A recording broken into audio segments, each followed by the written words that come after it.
It's been nice today. I can't lie.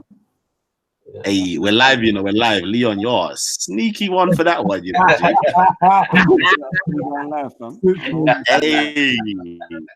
Hey, Ty, do me a favor. Every time I go live, fam, I introduce it. Well, I try to introduce you like how you do yours. So you might as well take over the thing. So. All right. Let's do this now. Let's do this. Yeah?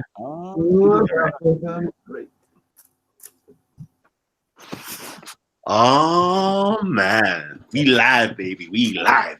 It's COE live, baby. Oh man, over everything. Listen, our corner takeover. What do you mean? Listen, we got Shakara up in the building, the Lion of Judah here to represent Pan-Africanist.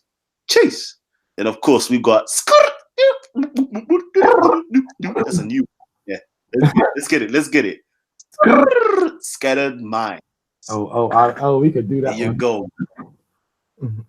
Yeah, I'm here. We live, baby. We live. What's good, man? All right. So, family, if you're here to support COE, right, and you're loving the great content that COE has been pushing forward, and you want to see more content from COE, you already know what you need to do. Y'all need to hit that like button from now and share this with your friends and family. I know it's Christmas Day for some of you guys. Others are celebrating Kwanzaa. Others are just here. So please, I beg, just hit the share button. Let everybody know that we're live right now and we're about to drop some info on you guys. Let's do this. 100. Yeah, no, I'm here, man. I was just waiting. I was seeing who's gonna jump in first. And what's good, Shakara? What's good content? Maybe the brother Issa might drop through. Safe for coming through after following on from my little debate, my first one on content. And I'm happy to see content doing these live shows. Now I'm happy that Alcorn has managed to take over because that was a little bit of a no, man, like I got a message saying that was like 43 minutes of watching paint dry apparently. So maybe that debate weren't that entertaining for the people that don't know. But I tried to do my part and just get a message across, to be fair. I don't know if you guys want to discuss that or just move on and go on to another topic in general. I'm easy either way.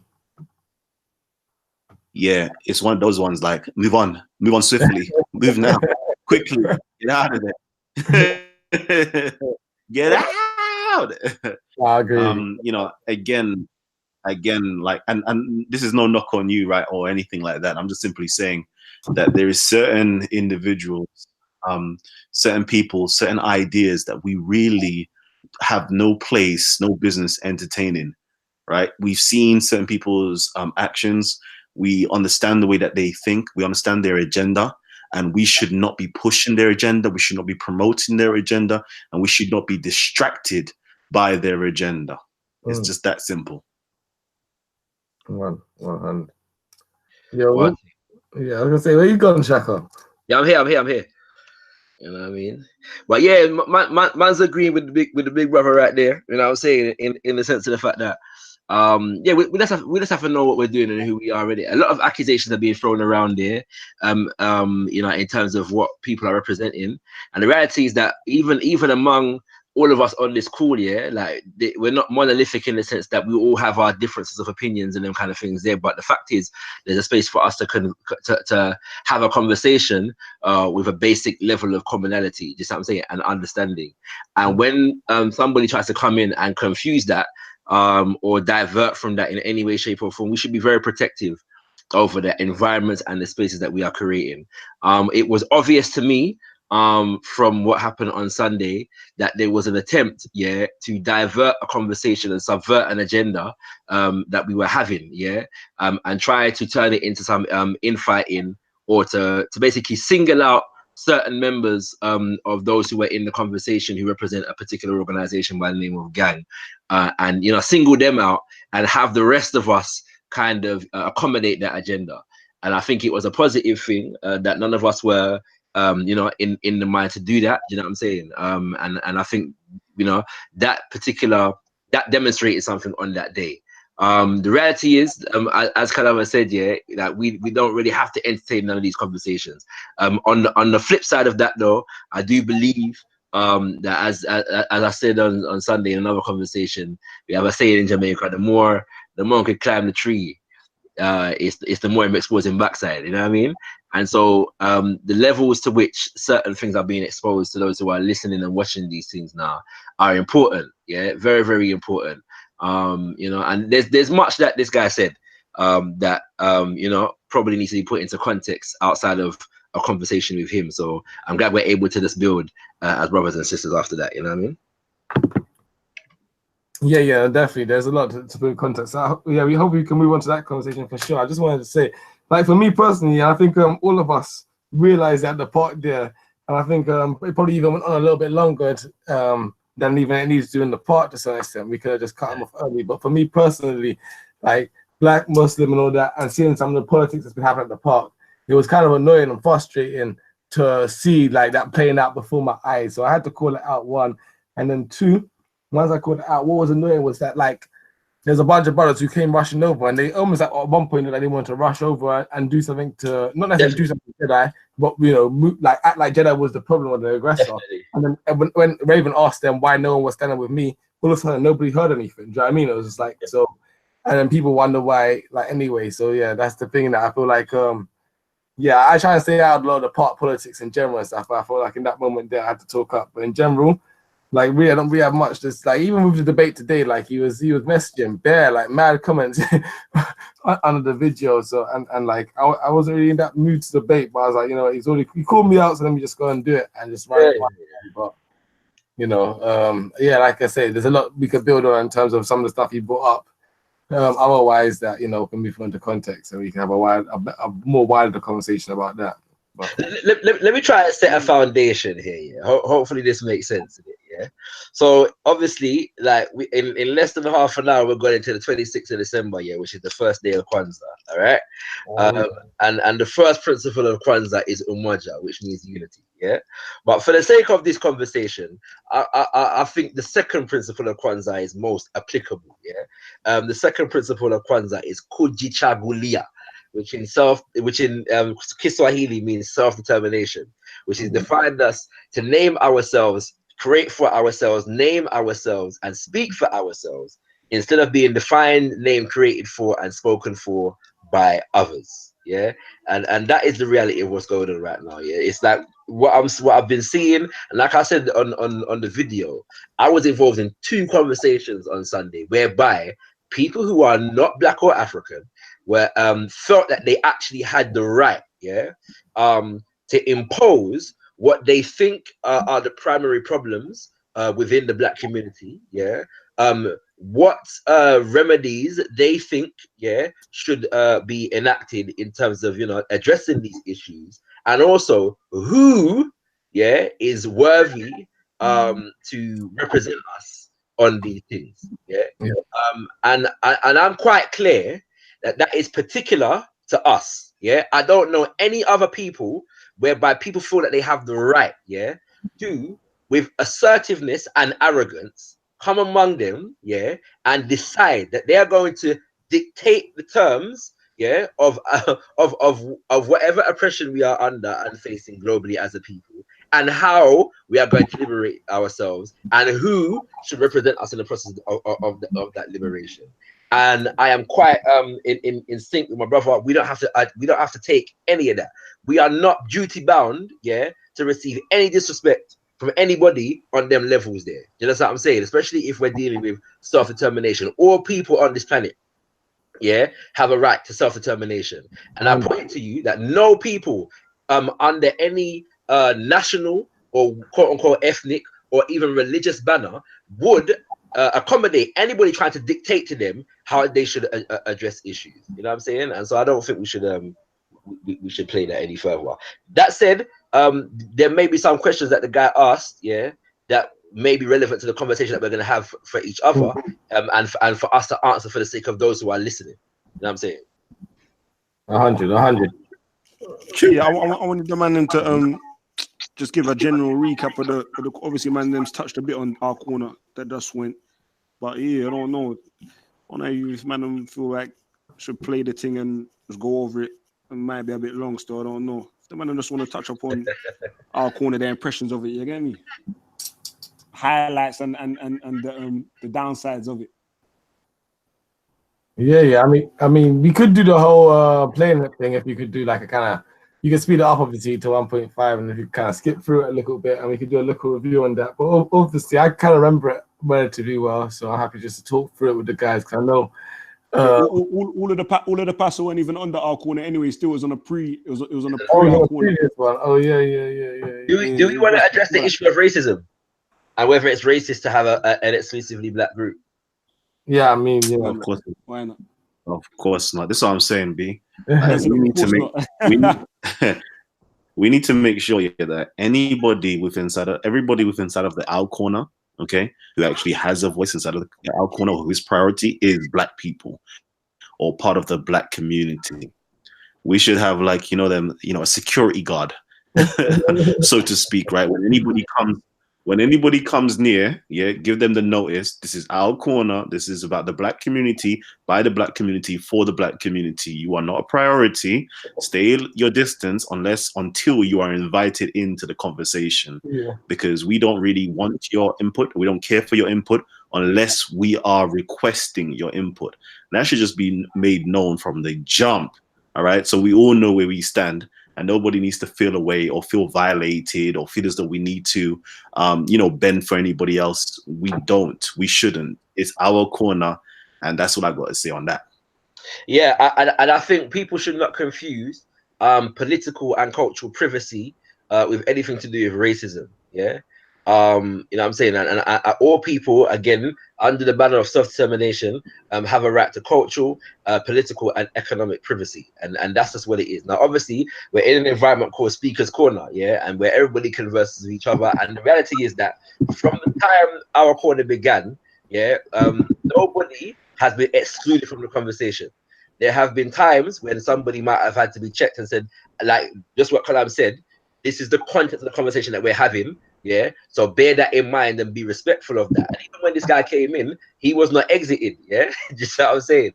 Like, he was addressed, yeah, in a certain way. You know what I'm saying? So anybody seeking to send a charge of racism against self-determined efforts of black people, yeah, I would say that comment in and of itself is racism, and you are attempting, yeah, to negatively affect, yeah, the efforts of black people in trying to do what we need to do for ourselves.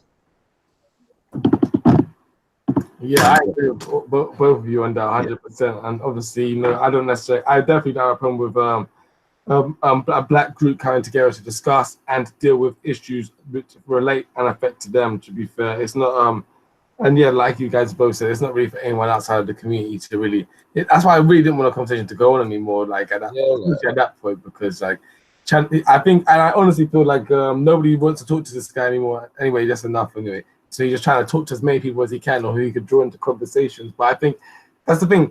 Even with that conversation, I think it is cut and dry. To be fair, you have women's groups to discuss women's issues.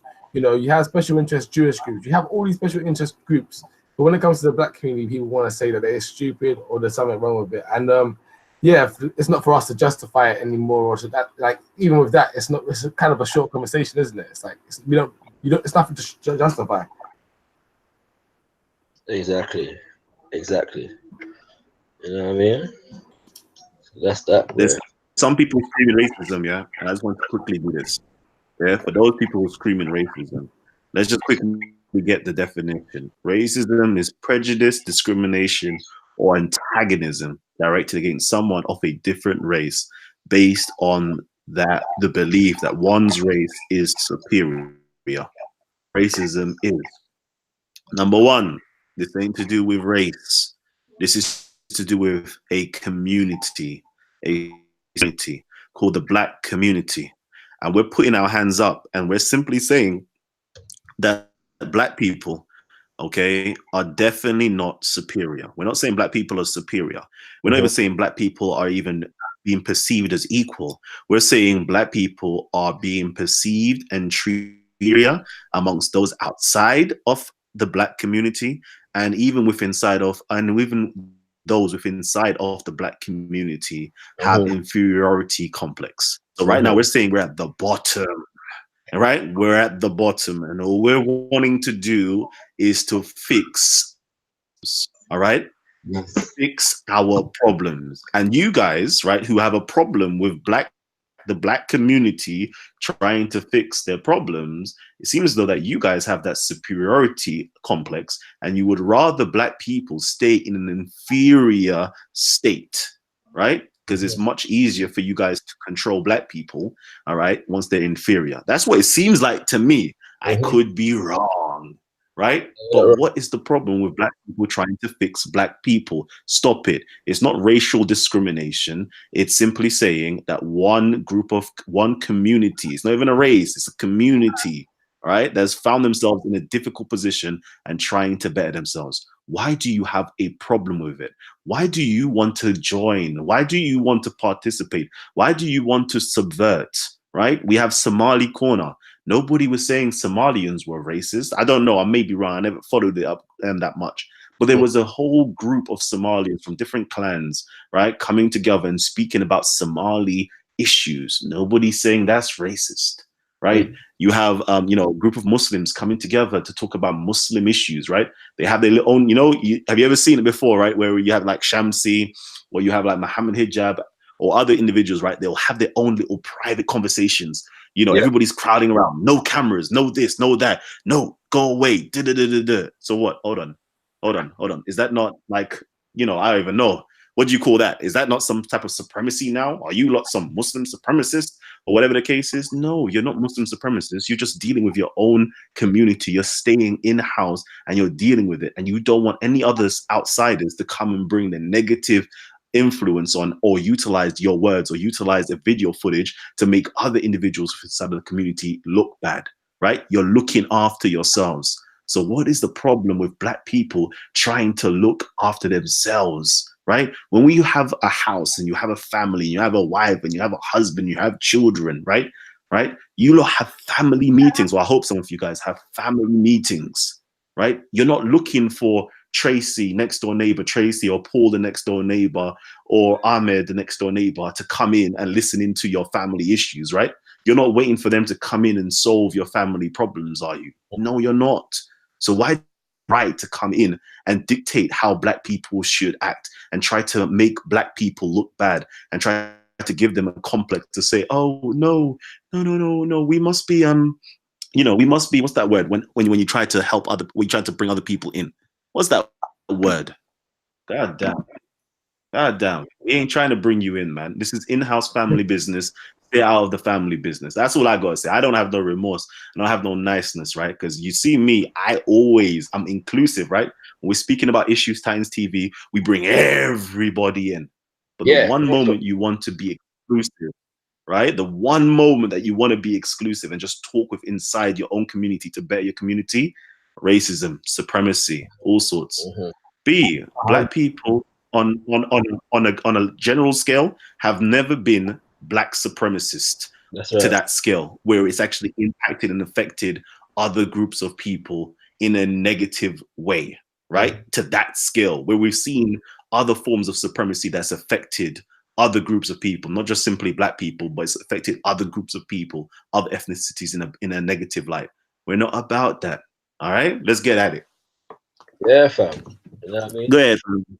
Yeah, I'm gonna just piggyback off of that, yeah, by giving the functional definition of racism as given to us by our great ancestor, Mama Frances Cress Wilson, right about now. Let's bring some Frances Cress Wilson into this vicinity of the conversation, yeah. And she says that racism, white supremacy, is the local, global power system, yeah, and dynamic structure maintained by persons who classify themselves as white, whether consciously or subconsciously determined, which consists of patterns of perception, logic, symbol formation, thought, speech, action, emotional response, as conducted simultaneously in all areas of people activity. And the areas of people activity are economics, education, entertainment, labor, law, politics, religion, sex, and war, for the ultimate purpose of white genetic survival and to prevent genetic annihilation on planet Earth. Yeah, right. Now, the fact of the matter is, yeah, when we're focusing on this definition, yeah, what she was trying to achieve here was a functional definition of the term racism. And I think that what people get caught up, yeah, on is sentimental and emotional definitions of racism. Yeah. And the reality is that if we're not dealing with things like power structure and dynamic structures, areas of people activity, and we're able to look at how these behavior patterns are reinforced in how people think, yeah, and that's what you call logic, yeah, how people see the world, which is perception, yeah, symbol formation, speech, action, and how this affects people in areas of economics, education, entertainment, labor, law, politics, religion, sex, and war, then we're not really dealing with a functional definition of racism. Yeah. So even if man wants to exclude you from a conversation, yeah, the idea that in me addressing how this society affects me in the areas of economics, education, entertainment, labor, law, politics, religion, sex, and war. Yeah. And I want to have a conversation about those things, and I exclude you from the conversation. Yeah. So that means that the conversation is exclusive to those who are affected by this particular issue. Yeah. That act in and of itself is racist, is a joke thing. Yeah. Is a joke thing. And there's a term for it. It's called paternalism. Yeah. That's what they call it in sociology and them kind of things there. And it is where other groups, or usually people of the oppressive group, attempt to define the methods by which the so-called oppressed group, yeah, liberates themselves. You know what I'm saying? And seeks to impose those methods on the oppressed group. You know what I'm saying? One that the guy said at the park, you know, that the black cause is more my cause than your cause. Yeah, I think he was pointing at Jedi when he said this. You know what I'm saying? And yeah, I just want people to understand this thing, like in the sense of the fact that as a people, yeah, we do not have to bear them kind of insults there. It is not necessary for us to bear them kind of insults there, and we should know it when we see it. At the same time, we should see those who are defending this kind of behavior and know who they are when we see them too. And many of them are in the comment section of that video. Yeah, 100%. And that's really what drew me to comment, is that I saw so many people defending it as well. But yeah, not to get into that, I just wanted to also point out to people that before, like, several black individuals, and I think Kalam Times can back me up on this, before these guys started coming to the park, and there's been several of them over a period of time started coming to the park, I didn't see a clamoring of the people who already were there at the park and some of the celebrities at the park really running to talk about black issues or trying to help fix our community. So it's so interesting now that as soon as we start talking about, or when the park becomes, more popular with groups of black people discussing these issues, all of a sudden you're seeing people rushing to claim the black cause as being more theirs than other black people. I think we should see that as the irony and hypocrisy in that in itself. And yeah, I just leave that for what it is. Yeah, like, imagine me as a non-Muslim. Yeah, went up to them and said, "Yo, the Islamic cause is more my cause than yours." Of course, people will go mad. People will go mad. I know. Hella insultive. Yeah, me fire on that, fam. Nobody. I think the reality is that he and certain people who follow him and his ideology won't even see that as an insult. They'll think that it's completely normal. The other way around, as you put it, they would see that as an insult. And I think that's massively the issue with the mentality and the ideology that there is being practiced there. That's right. They got inflated egos. They've got a superiority complex. You just have to just watch and listen how they communicate, and you will see that they have a superiority complex.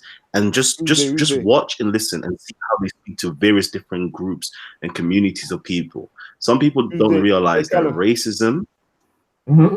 I'm saying they specifically, or just the people who do that behavior. I'm talking like what's my brother's name now, man? Khalid, DJ Khalid. I'm speaking like him right now. They trust me, B. We don't need to speak about people. We can speak about archetypes, right? You dig what I'm saying? So there's an archetype. Just watch it. Just listen to the conversations, right? You will see a group of people showing another group of people a high amount of respect, right? They're not going to butt in. They're not going to cut in, right? Keep themselves contained. They will behave in a certain manner. Then you will see another group of people who will do the complete opposite. They are very flippant, Okay, when they hear another group of people talk or a person speak, they'll try to speak over them. They'll try to speak louder than them. They will try to cut them off. They will be like, trust me, you just watch the behavior and you will realize that these people have a superiority complex because you clearly can't see me as your equal, or you clearly are in honoring me as somebody who is an elevated member of the society or in status in order for you to speak to us or me in that respect. You dig what I'm saying? Because if you just, because Speaker's Corner is a crazy bubble, right? If you just left Speaker's Corner alone and you that was happening right in your workplace, or that was happening, you know, in the streets, or you know, a salesperson was speaking to you in that respect, right? Like you're trying to explain something to them, or they're speaking over you, or they're trying to, you know, discredit you, you would clearly see that this person has an issue. By Speaker's Corner, we've become so because it's just happening, keeps on happening. We're not noticing it, but we should start noticing that these people have issues, like deep ingrained issues, and we shouldn't even be caring to try to help or solve their internal issues. We just realize the devil when the devil appears, right? And we do our best to shape our very own selves, our community, and the larger community at that. And that's why I'm stressing, you know, sometimes I go to Speaker's Corner and I want to stress Black excellence. I want to stress that Black people, yeah, are so great, right? Because it's going to upset their soul. It's going to upset their fiber. And every single person that's upset by it, right, understand they have a problem. And you know what the best thing to do to understand or to see they have a problem? Yeah, tell them you're the African man, or if you're African yourself, yeah, I'm your daddy. All right, just do that and you'll see the problem arise. Yeah, they have a problem with that. Why do you have a problem with that? I can clearly say, as a part Caribbean man, right, I can simply say, yeah, guess what? You know who my daddy is? You know, the West African who was taken into, you know, prior to be taken into slavery, who had their own culture and civilization. They were the, you dig what I'm saying? I'm a hybrid because I've been shipped over to the Caribbean, right? My ancestors may go back to India. It may go back to also, you know, the Europeans as well, right? Because I'm a Caribbean person, meaning I've got an admixture in me. So I identify that there is other societies, other people, you know, that was my antecedent, right? But if you say it to these people, right, to say the African man was your ancestor, they will fight it tooth and nail, right? They're fighting facts and reality. And the reason why they're fighting facts and reality is because they look at an African man as being less, or less than what they are, or less than human. And that's the issue. So keep rubbing it in their faces, right? Keep rubbing the greatness and glory of African people and Black people in general in their faces, right? And you're going to spot the racist amongst them. Definitely. Right? Because we can glorify, you know, check it. We can glorify Europeans there all day long. We could talk about Winston Churchill. We can talk about, you know, JF Kennedy. We can talk about the founding fathers of America on a daily basis, right? We could talk about the Arabs and Muhammad and the Umayyads and the Abbasids, and all day long. None of us has a problem with it. But the moment that you start speaking on Black civilizations and Black culture and Black people that done something great, you'll start seeing something happen inside of them.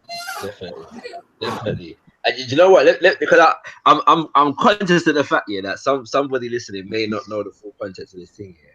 So let me just illustrate everything that Kalam just said here with a demonstration of exactly what happened on the day. Because I'm probably the only person in the conversation From start to finish. Yeah, from the beginning of the thing, yeah, right. So let's just clarify this here. What actually happened here was that our Somali brother, whose name slips me at the moment, yeah, the week prior, after a long back and forth, yeah, with some Arab brothers, was basically saying, Yo, Shaka, sorry, fam, let me cut you before you continue. In the spirit of fairness and honesty, I'm gonna tell you the same thing like I told Ahmed Ali when he was on there still, and he tried to mention people's names, and I don't mind man referencing man in order to put context to a story. You get me? Yeah. But if man's gonna make claims or charges against man, where I feel like he needs to defend himself, I prefer if man did that in man's presence. You get me? Man, hear that. An opportunity to All right. Well, put it this way. Let me go through because nothing that I'm gonna say is not on the video. Yeah. So and so if you think I'm stepping over a boundary, then let me know. I kind of take it back. Yeah. This is what I'm saying. I can't take it back. But yeah, it was more just let people know what actually happened. Yeah. So the Somali brother made a statement. Yeah. In some around, and I don't remember his exact word, but he said something about Somalis being superior to the Saudi Arabians. Yeah. And so a next guy from Pakistan, is also Muslim, came and said to him, "Yo, I was like literally there." He said to him, "Why did you say that?" Yeah, because obviously in Islam there's not supposed to be any superiority. Yeah, you know what I'm saying, them kind of things there, right? So what's that about? You know, so he's come to check him now, yeah, on an Islamic level, yeah, just what I'm saying, and everything there, all right. And then the Somali brother explained, and he said, basically, when it comes to the practice of Islam, yeah, we practice it with greater piety in Somalia because of what is taking place in Saudi Arabia. Yeah, and he was basically referring to the racism and oppression of, and he made it clear he wasn't even just talking about Somalians. He was saying non-Arabs, yeah, non-Saudis, in in Saudi Arabia. So that went on, yeah. So another conversation now ensued out of that, yeah, whereby the brother was breaking down some of the experiences, and he spoke about his sister, yeah, and who used to live in Saudi, and things that she witnessed and them kind of things there. So we were building on that, yeah. So others who were learning because they didn't know about it and them kind of things, all right. And so when Ahmed comes into the conversation, yeah, what he said, yeah, was, yeah, well, you know, people mistreat people in all kind of different countries, and then you have gang over here who are misrepresenting the black cause. Yeah. Now, I won't take it to the story too much further than that. Yeah, but I want people to be aware. Yeah, that literally, yeah, he came into a conversation whereby people were talking about serious issues. Yeah, and sensitive issues. All right, of rape and murder, and enslavement, yeah, forced labor, and them kind of things, yeah. And these things are being described graphically, and he felt, yeah, that he had the right in that environment to come in and cast aspersions on the group that was among the group that was standing there.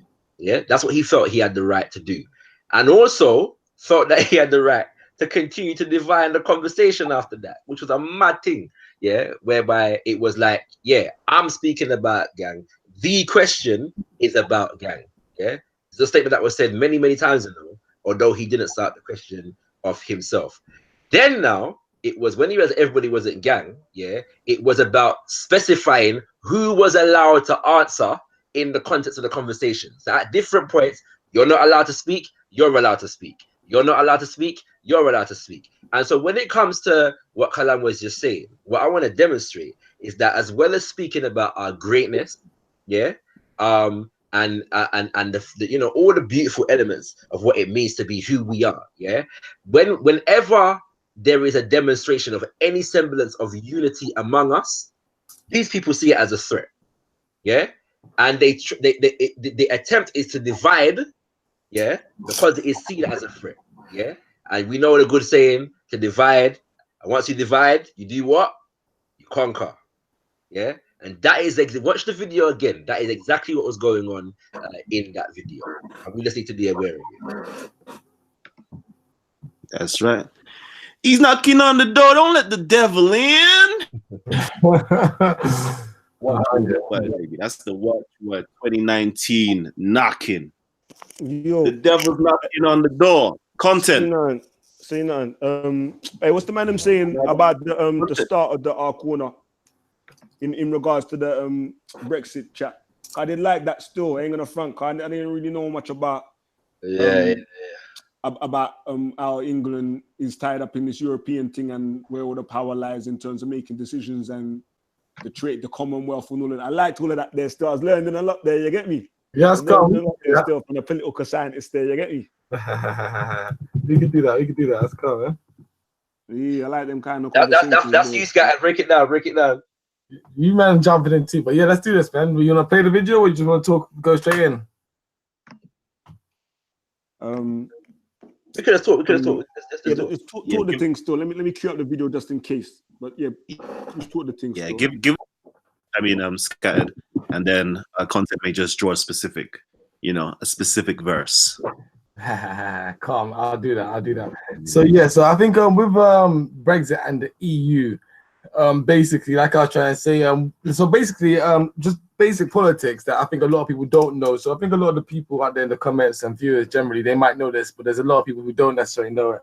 So I just want to give a basic overview of how British politics works and Westminster politics in particular works. So people vote usually every 5 years, as you know, in a general election. You vote other times, obviously, for your mayor and councillors and other local elections that aren't. Anyway, we won't talk about. So you vote in the general election, and when you're actually voting, you're voting for your MP. You're not actually voting for the party. So even though or the prime minister directly. So the party who has the most MPs at the end of all the voting's done, that person becomes the prime minister. So if you live in an area, for example, and you vote for a particular party that has no chance of winning that party, that area, your vote pretty much didn't count for the entire election. It's not going to be counted because your guy's not going to win, basically. So really, in each area, it's a winner takes all process, and the party that has the most winners becomes the prime ministers, and or becomes the government, basically. So, and Parliament really in the country, I think we're not like America where they have a written constitution and stuff, where you have full-on Bill of Rights and all that things. But our constitution is more unwritten and uncodified. It's partially written and wholly uncodified is the phrase they use. So they have Magna Carta and things like this, but not many real laws. And so the main law was pretty much that Parliament could do anything except turn a man into a woman. Basically, Parliament could do whatever it wants. Like Parliament is sovereign in British politics, or at least it was up until a point. And for a long time, Britain. Sorry, Captain Scarlett. There's a quick facetious question. Yeah. Go on. You said Parliament can do anything but turn a man into a woman. Is that overturning this day and age? It seems that doesn't make any sense anymore. Yeah. Cool. Let's make it sure. Go ahead. yeah. But yeah. So what was I saying? But yeah. So basically, that was really the premier rule, and I think that's why a lot of people, especially in the Conservative Party, originally didn't like the idea of the EU, because a big part of British politics and British power was the idea that Parliament was sovereign and Parliament had all the power, basically. So with the coming of the EU, basically, there was, first of all, when we joined the European Economic Community, there wasn't that many changes. It was more just about aligning our economic choices with other countries, particularly around, I think, coal and oil and things like that, basically. So it was just about trying to, basically, the big idea was, after following World War II, there had been a massive sort of liberal philosophy idea that integrated economies won't fight each other. So there's a lot done to basically try and integrate the economies of Europe. And so Europe went 70 years, have gone 70 years now, with a period of peace, the longest in their history, as Shakara, I think, pointed out in the video, which is a mad thing. But anyway, so by integrating economies, there was also another aim for a lot of these liberals to actually follow what I think Marcus Garvey kind of laid out for Africa, of the United States of Africa, to try and create us the United States of Europe, in Europe. And a lot of those guys put in the European, I think, economic community at that time towards closer union as the ambition and the motivation behind their idea. So over years, things built up. So, bit by bit, you had things popping up like courts, then you had a European Parliament, and all these different things being built and added on by treaties and after treaties after treaties. And once you had the European Parliament now, they got to decide. Now, the European Parliament itself isn't more powerful than our Parliament. But what was more powerful than our Parliament, I think still is the European courts. So if the UK was to make laws, especially, and this happened a lot during Tony Blair's time, laws that contravene with the European Court of Human Rights or some of the European conventions, the European courts could basically tell our Parliament no. And obviously, if you're like a proper British nationalist, you don't like the idea that anyone could tell you no. Also, it removed a lot of economic decisions and trading decisions. A lot of so basically, like I was saying in the video, England can't just go out and make any trade that they want right now, any trade deal that they want. Even if they want a trade deal with America, they have to wait until the EU makes that trade deal. So all of this, yeah, I mean, that's just all the background to Brexit, to be fair. We could talk more about the black community directly, how it affects us. We could talk more about just Britain in general, or British politics in general, and what role we should partake. I was particularly interested when man was talking about how it will open up the trade for, or it will make it more possible for trade to happen between the Commonwealth countries. You get me? Obviously, that's our countries there. You get me? Yeah, Of no, our origin. You get me? Where our parents are from. 100%. So, Yeah, even like to tie it in as well with like the original reason why we even here in the first place. You get me? Like it was in order to build up our countries. You get me? So if there was more opportunities back over there, then enough of us wouldn't even be here. As like I'm first generation born here. You get me? But you're gonna be second generation, and they ain't gonna know Jamaica. Like I hardly know, I've been Jamaica a bag of times still, but I don't, like it's definitely don't feel like home. You get me? I definitely feel like a foreigner, and the people them let me know that I'm a foreigner when I go there. You get me? Yeah. 100. You know, on that point, I think that's the area I think for our community. I think like one of my friends, like I said, he didn't actually vote. Too lazy to actually go out and vote today, but he actually said he was going to vote for Brexit, and his main thing was the idea that they're going to start trading with his home country now, and he's going to be able to go back there. And like he's not even first generation; he's pretty much straight off the boat. He came here when he was 10, and he actually bought into the idea that more Caribbean people were going to be allowed to come over here. The reality is this, and I think it is when they talk about the Commonwealth, to be honest with you, I don't think they're talking about the Caribbean or African countries per se. And when they are talking about them, they're talking about them in terms of resources and what they can do with them. I think most of the time when they're talking about trading with the Commonwealth countries, they're talking about increasing trade with countries like India, Australia, New Zealand, and places like this. I think if they can have greater impact and greater control in Africa and the Caribbean, they would try. I don't think right now to stick a pin, especially after watching that IMF documentary Life and Debt about Jamaica. It looks like Jamaica's all of the business deals is with America right now. America's running Jamaica. You get me in that aspect. Yeah. And I don't know. Like it look like China's got a big foothold in there as well with the infrastructure. You get me?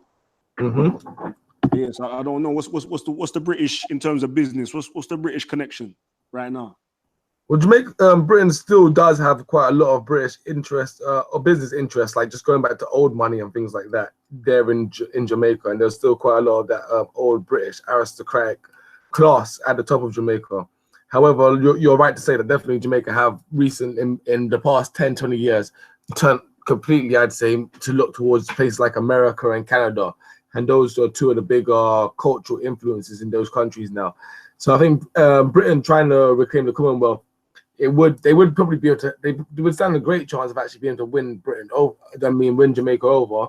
But I just don't think it will be their priority, because I think Jamaica hasn't necessarily yet industrialized as a country in the way that Britain would want to look to trade with an industrialized country. So I think for those Caribbean people who were looking at, and also Britain made it very clear that the immigrants they want are quote unquote high skilled, which we've seen it with probably our own relatives who come over here with degrees from Jamaica or nursing qualifications from Jamaica and then have to retrain because they're not seen as high skilled. So when they do that high skill thing, it usually doesn't really help or benefit our communities directly. However, I would say that for anyone who is interested in reconnecting with our countries back home and reconnecting with our politics, I think that's definitely an important thing to do, and we shouldn't wait for Britain as a whole to try and to do Brexit. But I think we should be trying to formulate around our own community groups here in the UK. If you're Jamaican or whatever, go find out about the High Commission, find out if there's any Jamaican groups that you can work with here, have contacts back home, and actually try and influence things back home. Because when I was at university, a lot of them brothers from other countries were part of groups and things that were trying to make influence back home. But let one of the other brothers jump into the fray. So what's interesting me, is this idea of the fact that if we exit the European Union, somehow Britain is gonna trade with our countries more, and I find that very interesting. I think a more self-determined and productive argument might be, would Britain leaving the European Union allow us, as Africans in the UK, to trade with our own diaspora better? Because obviously living in this country, we're going to be, if we're in business, we would be affected by the trading rules, in terms of importation, exportation, and kind of things there. And so like just asking a different question changes the entire nature of the conversation. And probably the fact that we're not really asking that question in relation to this issue is actually symbolic of our economic and political position in the country as it stands at the moment, and what our economic and political intentions are, in the sense of, are we looking to be more integrated or looking to be more self-determined? Are we looking to have the government and their economic structures trade on our behalf and make ourselves economically beholden onto them, or are we looking to develop our own economic power base? This is what I'm saying. And I feel like it would have been a beautiful thing in the midst of the Brexit debate and up until now, if there was that kind of if we were able to facilitate that conversation on a certain level, to talk about, right, where we as a community are importing yam, banana, kente, yeah, you know what I'm saying, from from Ghana, Nigeria, and Jamaica, yeah, whatever it is, and how would this thing affect us being able to import our goods and export whatever we're exporting to those countries. And I'll say one final thing at this stage, which is that in reading the book Blueprint for Black Power by the great and illustrious Amos Wilson, he documents some work by a guy called Joel Kotkin or something like that, who has a book called Tribes. Yeah, I forget the subtitle, but he's breaking down the primary features, yeah, of nations and communities, immigrant communities, yeah, in terms of developing themselves economically into economic and political power bases around the world. So he focuses on people like the Chinese, the Jews, America, and then other like Irish Americans and them kind of things there. And he identifies three main features of people that are able to develop themselves into strong economic groups. Yeah, the first being a strong identity. Yeah, so they're organizing themselves around a particular identity, yeah? A particular sense of self. The second is having a global network, which is where the migration and the immigration thing comes into it. Yeah, so what he's saying is basically that they have a presence, a significant presence in different areas of the world. Yeah, and then the third is they have a high desire or acumen for technical knowledge. Yeah, so they have a technical proficiency. Whatever the latest technology is, they're either aspiring to learn, or they have learned how to develop it, or they are developing it. Yeah, and them kind of things there. And it's interesting to me that by virtue of the fact that we are a global people, yeah, as Black African people, yeah, that effectively we have the physical material in terms of people power to be able to become that. Yeah, and if we were having that kind of conversation in the midst of a Brexit debate, it might yield greater benefits. Just what I'm saying, for whatever situation that we find ourselves in, outside the European Union. You know what I mean? Oh, that makes sense. Yeah, that one. So yeah, that all makes sense to me. So I was we go Titan, you're there. The IS. I'm there. I was gonna let you jump in quick. You know what they say? You still on the seconds, kind of. Huh? You still on the seconds or the thirds? Oh, go ahead. Listen, I'm just happy to be in a room of intelligent, articulate people. And it's so good to be, I'm feeling dumb right. So I'm listening to people that's speaking over my head. So I know I'm going to be learning something. So when I'm in the presence of greatness, I'm staying silent, I'm staying humble, and I'm soaking in all the great information that you guys are dropping right now. So don't mind me if I'm being quiet, B. Don't mind me. I'm learning. You know what, though, Callum, I'm sure enough people can say that exactly what you just said about yourself as well. I'm sure you speak of enough heads at certain time. You, fam. So you know what I mean. I greatly admire. Little things in that, like man don't can't read the Kemetic language. I admire people that can do that. Trust me. Not only does man do that, man speaking, like man's reading Arabic and everything. I'm like, yo, this brother got some next levels, bro. It's deep. So yeah, I appreciate that. So Hey yo, I think a good topic to touch on still in relation to our corner. I remember you, Callum, and Shakara had a discussion. This was before man established our corner. Still, I don't know. I think man I think man was like putting the idea out there of our corner, but I don't think we had it actually officially set up. Yeah. Yeah, but you man was talking about the British identity. You get me? Yeah. Labeling myself Black British and all of that there. You get me? So I don't know if the man want to go back into that one there still. And put man's opening a can of worms right now still. You know that Content knows what he's saying, on the passer, bro. Yeah, me. Nah, I think, you know, cause on like in whilst being intellectually honest, you know, like that, fam. Like I feel like it's good to clarify these things. Cause even like Callum was saying with the word black and all of them thing there. Obviously, man can use whatever term to label manself, as long as it serves a particular purpose. You get me? It doesn't mean, well, for me, particular story. It doesn't mean that once I give myself any label, that this label is like binding to me now, like, and it always means the same thing. You know, like that, fam. To me, words are just sounds that your mouth makes in order to get a point across. You get me? So, on that regard, I feel like I see too much people pay too much importance into the labels that we give ourselves. But maybe I'm missing something.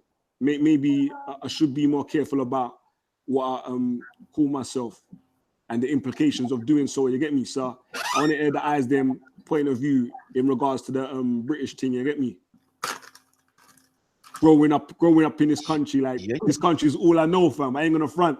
A lot of the times growing up, man, ain't really felt like it's man's country. You get me? But as I said, when I go back to Jamaica, man, definitely feel like a foreigner there as well. You get me? Mm-hmm. So, yeah, I don't know what's the man I want to. You know what's funny to me though? I was in Jamaica in October last year, right? And after having not been there for time, you know what I mean? Time, yeah. And like, I don't know. I get what you're saying, Leon, but man felt at home, my G. Like, not to say that it weren't different. Stick a pin. So when you was walking down the street, people weren't like, "Hey, yo, foreigner."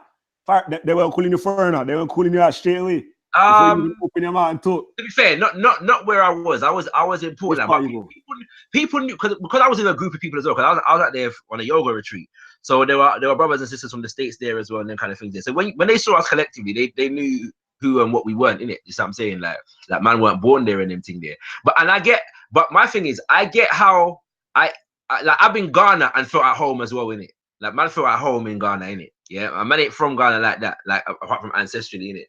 But as well as much as you get foreigner, yeah, like you go Ghana and people know that you're not from there, but they'll say things like welcome home. And you know what I'm saying, they'll embrace you, you know, in that kind of way. So there is that double edge as well in it. When I say home, ain't trying to give the impression that man face any type of hostility. You know, no. I know exactly what you're saying. I know totally what you're saying, innit? I know totally what you're saying. I'm just putting it like the other side, innit? You see what I'm saying? Because like there's a sense to which, yeah, like all right, for example, if I come out to London, yeah, like definitely because man knows the terrain, man definitely feels comfortable in there, right? Around there, innit? You see what I'm saying? Like, and I feel like that especially when I go to like America, yeah? Like when I go to New York, after a while, I just want to come back to London, my G. Yeah, that's what I'm saying. Like that's how I feel in it. But when I go to places like Jamaica, places like Ghana and kind of things, it's a different feeling. And not to say that I'm as used to it as I am to London, but there's definitely a homely feeling that I get, as well as being you know, new to the terrain, so to speak. It's a double edge in it. That's what I'm saying. And probably that's just because of how I identify. Yeah. So but for me on the British thing. There's the difference between the legal nationality for me and the cultural definition. Yeah. If I define culturally as British, I am taking on the history of this nation. And in terms of how it's related to the world. Yeah. I'm taking on the political intentionality of the nation that I'm living in. Yeah. In terms of, you know, how it decides to relate to the world in this day and age. You see what I'm saying? And I, yeah, See when foreigners come over and they go for their British citizenship. yeah, I swear now they have to go through some mad culture tests as well, and yeah, like, they have to definite, learn definite. and pledge allegiance That's to been the a long Queen and time all thing. them things. That's been a long time thing, but I think they've added questions and made it more intense. You see what I'm saying? Like, Yo, I heard enough of the questions most British people won't even be able to answer, fam. right? the man That's a information you have to know reality. about Britain, fam. Yeah, that's a Let me reality. jump. Yeah, you see what I'm saying? Because Listen, Callum has to come in on this one. Come in the British. Come in British. right? Yeah. I'm gonna jump in on this one because secretly, right, I was an illegal alien in this country for quite some time. Yeah, so I had to take that British citizenship test. You dig? So yeah, a lot of those questions, an average British person wouldn't even have a clue what it's all about. Yeah. Still, you know, in terms of like I already said it, I've identified myself African Caribbean, you know, person, right? I'm British based upon nationality, you know, and I'm of African descent and I'm of Caribbean descent, right? That kind of, you know, sums me up. Even with my nationality, of course, and even naming the nationality is to let you know that we've been brought up in British culture, whether we agree with British culture or not. For example, you could be brought up in Jamaican culture or whatever the case is. Whether some people may not agree with Jamaican culture, but you still being indoctrinated and acculturated in British culture. You know, we've been growing up watching EastEnders. We grow up, you know, whatever was on TV is like what the rest of nation was watching at the time. The education system is the same education system that the rest of us received at the same time. But of course, you know, outside, as our parents might have said to us, you know, is Britain. You know, the Queen run that. Yeah, but in this house, this is Jamaica. In this house, this is Nigeria. You get me? And there is different set of rules where I can't beat you outside. Yeah, you go choose your belt inside this house. Yeah, you go choose the stick inside of this house that I'm gonna beat you with. All right, you could do all that shouting and screaming inside my house, but we ain't gonna play that outside. You know, in the shopping market. So there was two or three different types of cultures that you know, the outside culture, i.e. British culture. We also grew up inside of our house, which was, you know, whether we're Jamaican or whether we're African, we also grew up with that culture as well. So that's why I call myself, you know, a British, African, Caribbean person, because I grew up with all of those things and they're all tied into my identity, you know. So Callum, where do you think the resistance comes from certain of the man them that refrain from identifying themselves as British? They don't want to be called British. No, in like no time at all, fam. Not in any context. You get me? Yeah, I know you come across. You know, again, where you think it's coming from? yeah, again, because you know, the moment that you've reached of age, African or Caribbean household, especially Caribbean household, you know, you are taught about slavery, right? You're taught about slavery. You're taught about all of the heinous acts, you know, that the so-called white man did, right? The so-called white man did. When I say, and there's a reason why I say so-called white man as well, but you're taught about all of those things there. So therefore, you want to disassociate yourself with the term British because you know and you understand that as those white people, you're not British, okay? They don't treat you the same. And then you've been brought up with hearing all of the horror stories of the racism that's transpired inside of the UK. You've been brought up with police brutality and all those things there. So it's kind of like a pushback, right? It's a very much so a pushback to say, yeah, I'm not British. You know, this is not my culture. These are not my people. So I'm pushing away from it. So do not, you know, call me, you know, British basically. So there's a whole fight with that. There may be more factors on top of it, but those are the ones for right now at 12:30 a.m. in the morning. Yeah. No, I'll just add to that. I think it is definitely a political thing. I guess I'm one of the people. I'm not necessarily super like I'm not British, but I prefer not to I'd prefer not to use the term if possible. I'd try and get by with just an African Caribbean if possible. And then I'd say, yeah, I'm British. I'm definitely a British citizen. And I think it's more, for me, it's a political choice of defiance in defiance to what I believe has been a historical and in some ways an ongoing foreign policy from empire become kingdom that has been not beneficial to me or my ancestors like previously or up to this day. And so it's more of a debate. But I think culturally, all the things that Callum says stand to be correct. I think there is a wider British culture, which I do fall into, at least into a subcategory of that culture. Do you know what I mean? I'd say more of a London culture for sure. I think the young Somali girl at the park on Sunday, she said it, you know, there is a black British culture with which a lot of us have grown up within, and part of that is British. We speak English.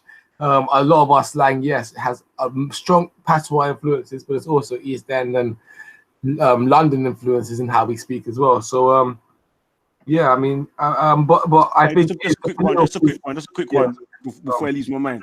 You see that the word slang. What's it actually mean? Like, damn, colloquial, improper English, colloquial. I can give you a definition. Type of language. As I said, the reason why I say it as well still is because obviously our man talk is through me. It's based upon my life experiences, communicating with people who's going through similar things. You get me, sir? To me, it's just language to me, fam.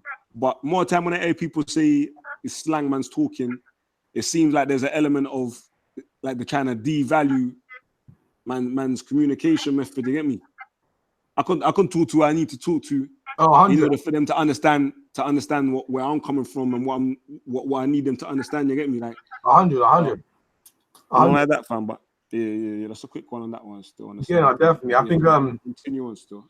Yeah, no, I do want to try and pick up on that slang point though, because I think that is like you say, people look down on it, devalue it, and most language, the English we speak today, in many ways would be considered slang if you take it back 300 years ago and listen to how the English people used to speak back then. Obviously, we come from Jamaica and stuff, and so like Shakara was saying in the park, our own patois, our own language was not considered a language for a long time. It's taken, I can't remember the patois doctor, I can't remember her name, but she's come and she's written about the constructs and the different sort of inheritances within the actual patois legacy. So when you say how you talk, it's not really slang, it's just how a man talks. That's 100% right. Do you know what I mean? It's like and it's actually incredibly effective, especially when it comes to certain situations where me and you could probably be in a certain situation and have a full-on conversation, and other people who be able to speak English won't necessarily be able to figure out what we're necessarily saying, because we've developed a code where we're actually able to speak with more than one language or more than one dialect of the language. Do you know what I mean? So I think people always undermine it, underestimate it, but in other cases they'll say, "Oh, it's genius." Do you know what I mean? So yeah. So I'm still ain't gonna front as well, because especially like I've heard some youths like man, obviously going to enough of these conscious meetings back in the day when man was coming up young and all of that.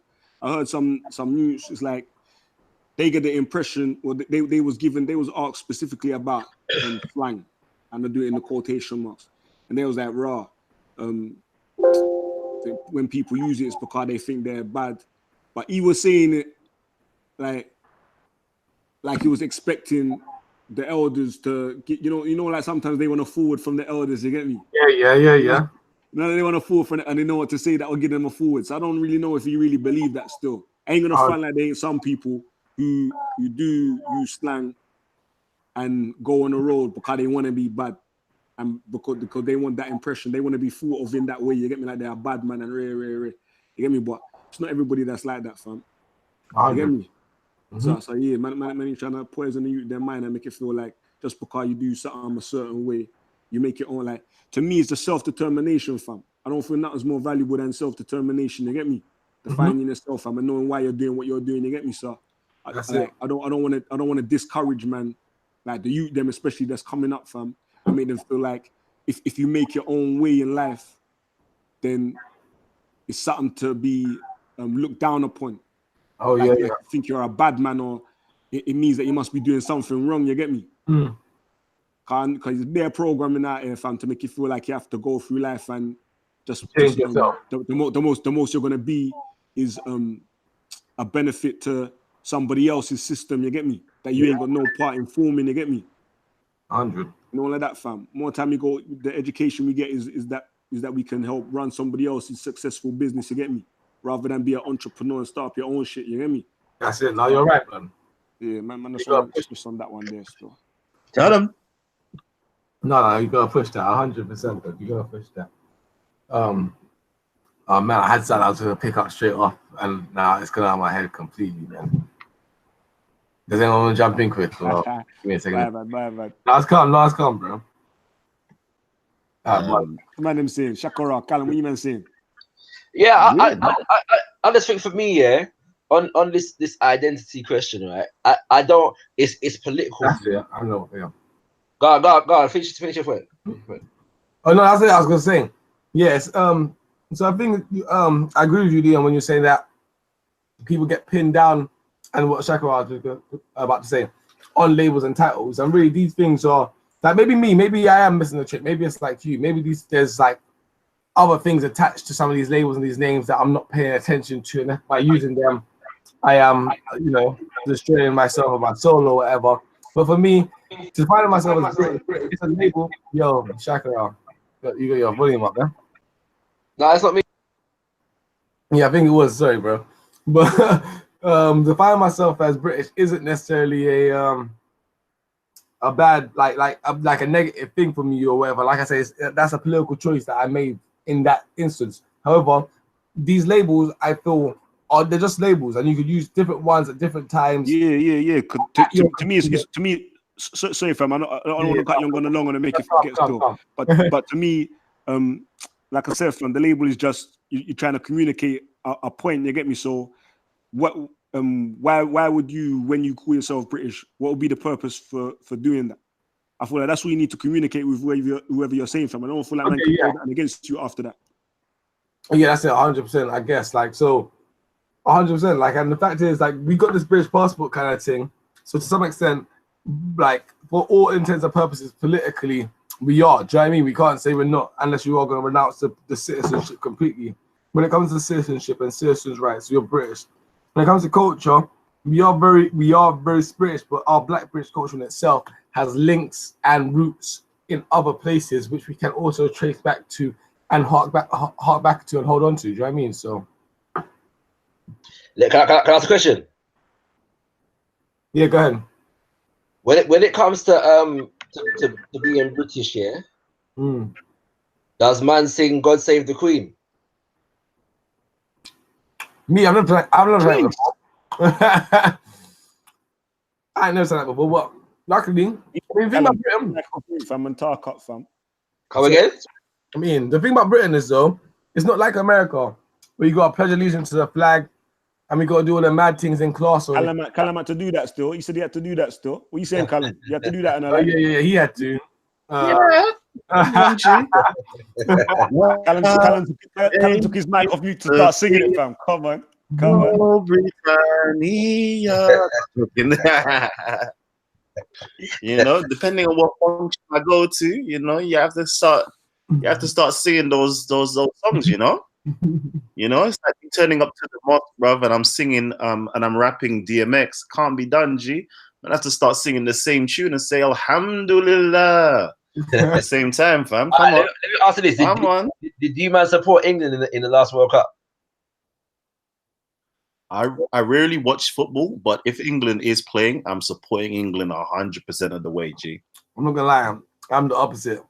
I turned Scottish when England was playing, boy. You say you turned Scottish, yeah? Yeah, boy. Raven in a building. That Raven was good. If you look at the makeup of a lot of the English teams, especially when it's on a track and field team and all of them thing there, fam, it's people like that's man's brothers and sisters, fam. Like that's blood. A recent thing, though, content. Sorry, that's a recent thing. That's a very recent thing. It's recent in football, yeah. Cause me, like when it came to football and cricket, man never supported England. I didn't care, yeah. And if there was a brother on the team Like man wanted the brother to do well, but I wanted England to lose always. Yeah. What are you talking about? You talking about them time there when they used to dash banana peel on the Well, pitch for John Barnes and them? You're saying them time like it was the other day. We done it the other day, boy. We done it the other day. But that campaigns kick racism out of football and all of them things. Yeah. But even without that though, Maggie, I'm just saying on principle, yeah, man never supported England.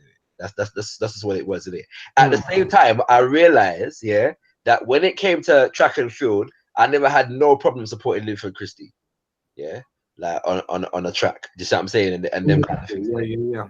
You know what I mean? So it's a different thing. And so there's a national pride that is associated maybe when it comes to football and cricket that I didn't see in the same way, yeah, when it came to the track and field thing. But for me, yeah, like I have an aversion. No, let me say it like this. When you're a people, yeah, to me, when you're a people dealing with a context that is called oppression, yeah, it's I think it's important to be careful how we define, because we can look in our history, yeah, and we can see how defining with the so-called criminal, the so-called slave master, who I define as a criminal enslaver, yeah, negatively impacts us as a collective, yeah. So the more we define with them and their culture, the more we in turn become agents of our own oppression, yeah. When you say I stick a pin there, even like for instance, when man go to Jamaica, I'm gonna keep going back to that one still. Yeah, like I swear they must all call man British as well, fam. But it's not that. I don't think it's that it means that man's pledging allegiance to the Queen. It just means that that's where man's grew up and is living, innit? Yeah, but would you British, man? They called you English boy. Yeah, that's fine. That's an old school thing. But if my people in Jamaica, yeah, call me English, does that mean I'm English? Just because they do that? No, that's what I'm saying. It all depends on what they mean when they're saying it and what you understand it to mean. Exactly. That's what I'm trying to get to, is the meaning. Let me ask you this, Leon, before I go any further. Yeah, you see when the man them Ayard, yeah, when they call you British or English, yeah, all right, are they just saying that's where you come from, or is there added meaning to that? Like, are there perceptions of what?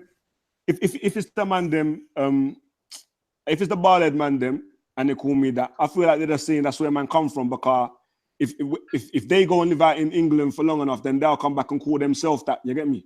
If it's a Rasta man fam, that's straight culture, and I'm like, if I go and check the wood carvers, then because sometimes I used to go out there and stay with them. You get me? Yeah. If they was to call me British, because they're fire banning the Queen every second. You get me, sir?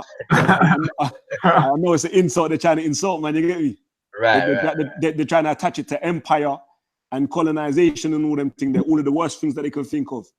So do you find that people back home assume that if you come from England, yeah, that you have money? If you're from foreign, full stop. Right.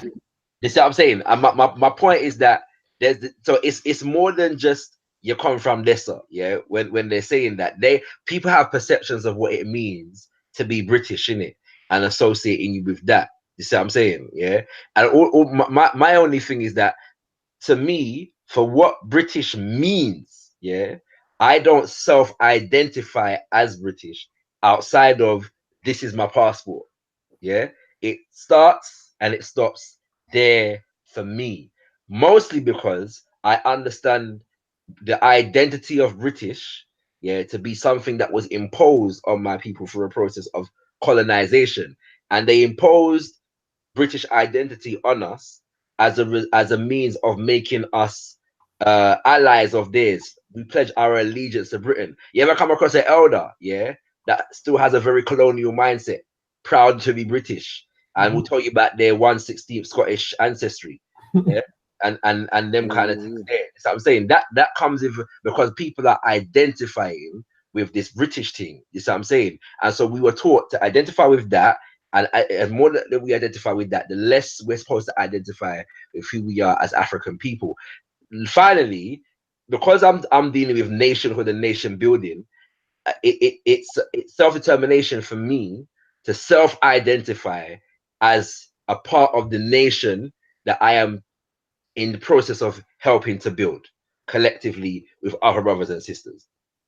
You see what I'm saying? It doesn't negate my experience as an African, being born and raised in the UK. Yeah, you see what I'm saying?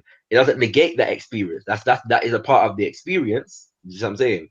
And I bring that to me in whatever with me in whatever I'm doing. But in terms of how I identify culturally, I could never identify with my colonizer. That's all it is.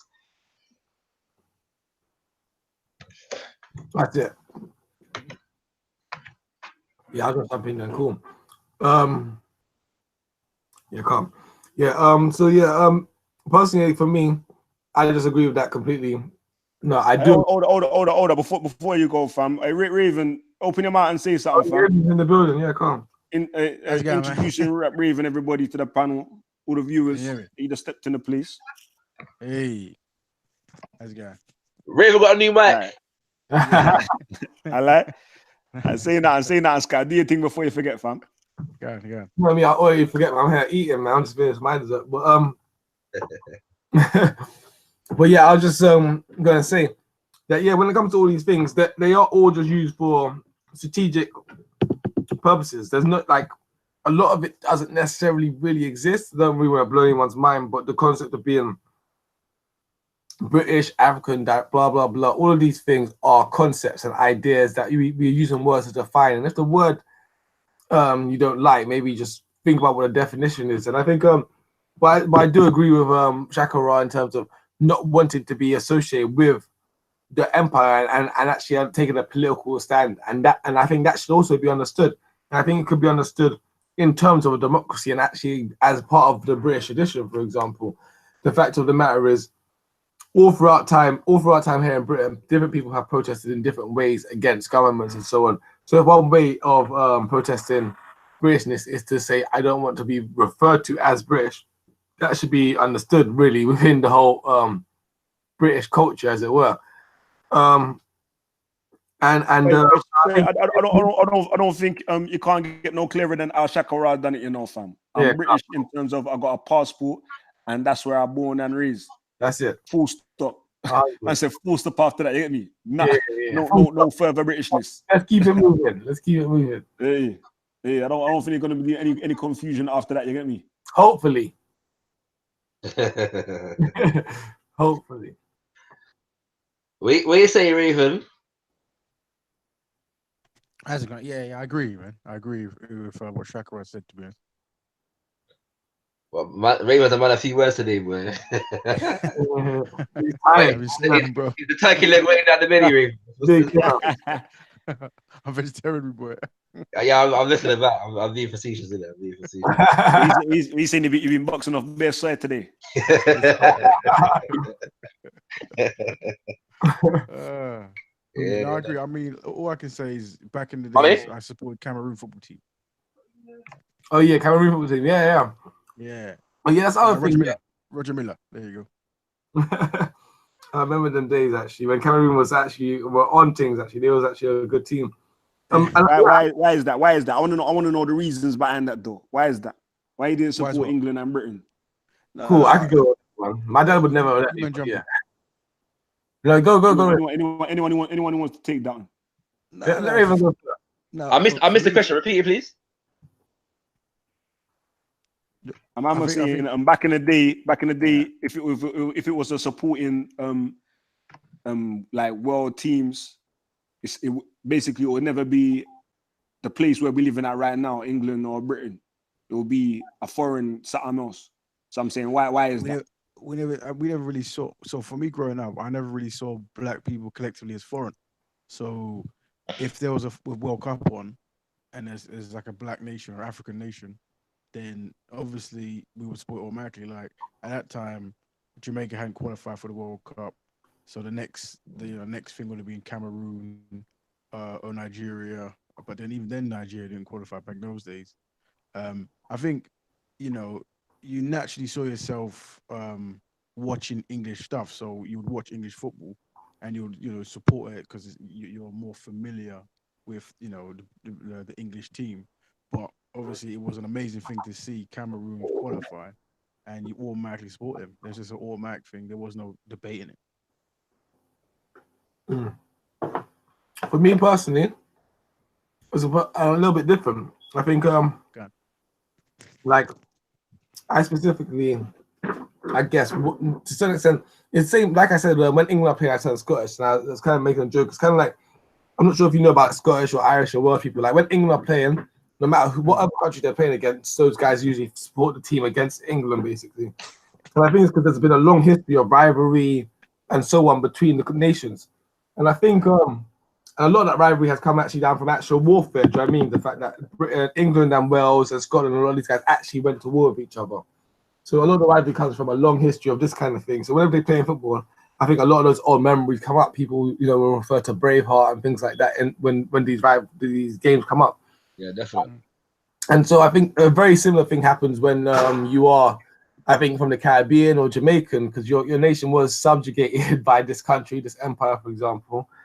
And so when your country comes against them, in my case, Jamaica, you definitely want Jamaica to win. Now, being that Jamaica can't win, there's almost a substitution for Jamaica in that any team with ethnic minorities who look similar to myself, from Cameroon to Brazil, those are the teams that I was going to back and I was going to support. Especially in regards, and I think for me this was the main trigger for it all, especially in regards to the British media propaganda machine that seemed to follow the British team around, where if an Englishman or white English football player done something, it was the best thing in the world. If a black person done it, it went unnoticed. I want to come in next on this one still, go on. And so I feel like the media really played a huge role in terms of my personal, not media, and also some of the English fans played a huge role. I know we know some of the fans, obviously not all, but there's a small proportion of English fans that ruined it. For the rest, who throw bananas and stuff like that. And that sort of culture within it definitely puts you off of backing this team because you feel like that's the nature of the team. Do you know what I mean? I hear that. I'll jump in after CLE. I've got a different approach. Go on. Yeah, I just wanna like analyze the like our parents came, obviously we born over here, innit? So if we're anti-British UK, can't blame us, innit? But our parents or our parents, the ones who came over there, what was the reasons for coming over? If it seems like in this day and age right now, like the way we was growing up, man was like anti this place. So like why we like not trying to sound like the people who say fuck off back to your own country if you don't like it. Yeah. But why is man here if it seems like we're so anti? Like So like that. Not that we're so anti, but 100. Yeah. Shall I tell you what it is? I think it is right, isn't it? It's right. It's that I presume myself to have rather arrogantly that I'd say my grandparents didn't have. So my grandparents came over, they sent for my parents later on, brought them over.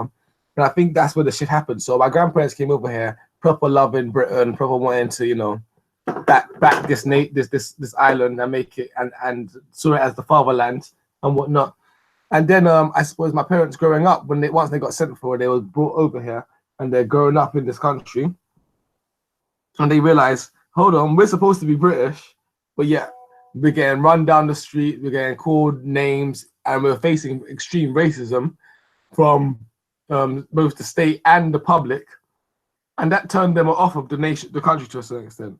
And so when it comes to myself, for example, now who is now, our first generation, born and bred here, went to school here, university here, I've got the arrogance to presume that I'm equal to other British people. So when other British people like Scottish people or Welsh people or Irish people decide not to back England, I have the arrogance to feel like I too have that right not to back England. Do you know what I mean? I have the arrogance to feel that I too have the right to complain about England, from the weather to the politics to the politicians and from the foreign policy. I am that arrogant. Just as arrogant as let me get it straight. I want to hear everybody's response from that question as well still, but yeah, for let me sure. get it straight.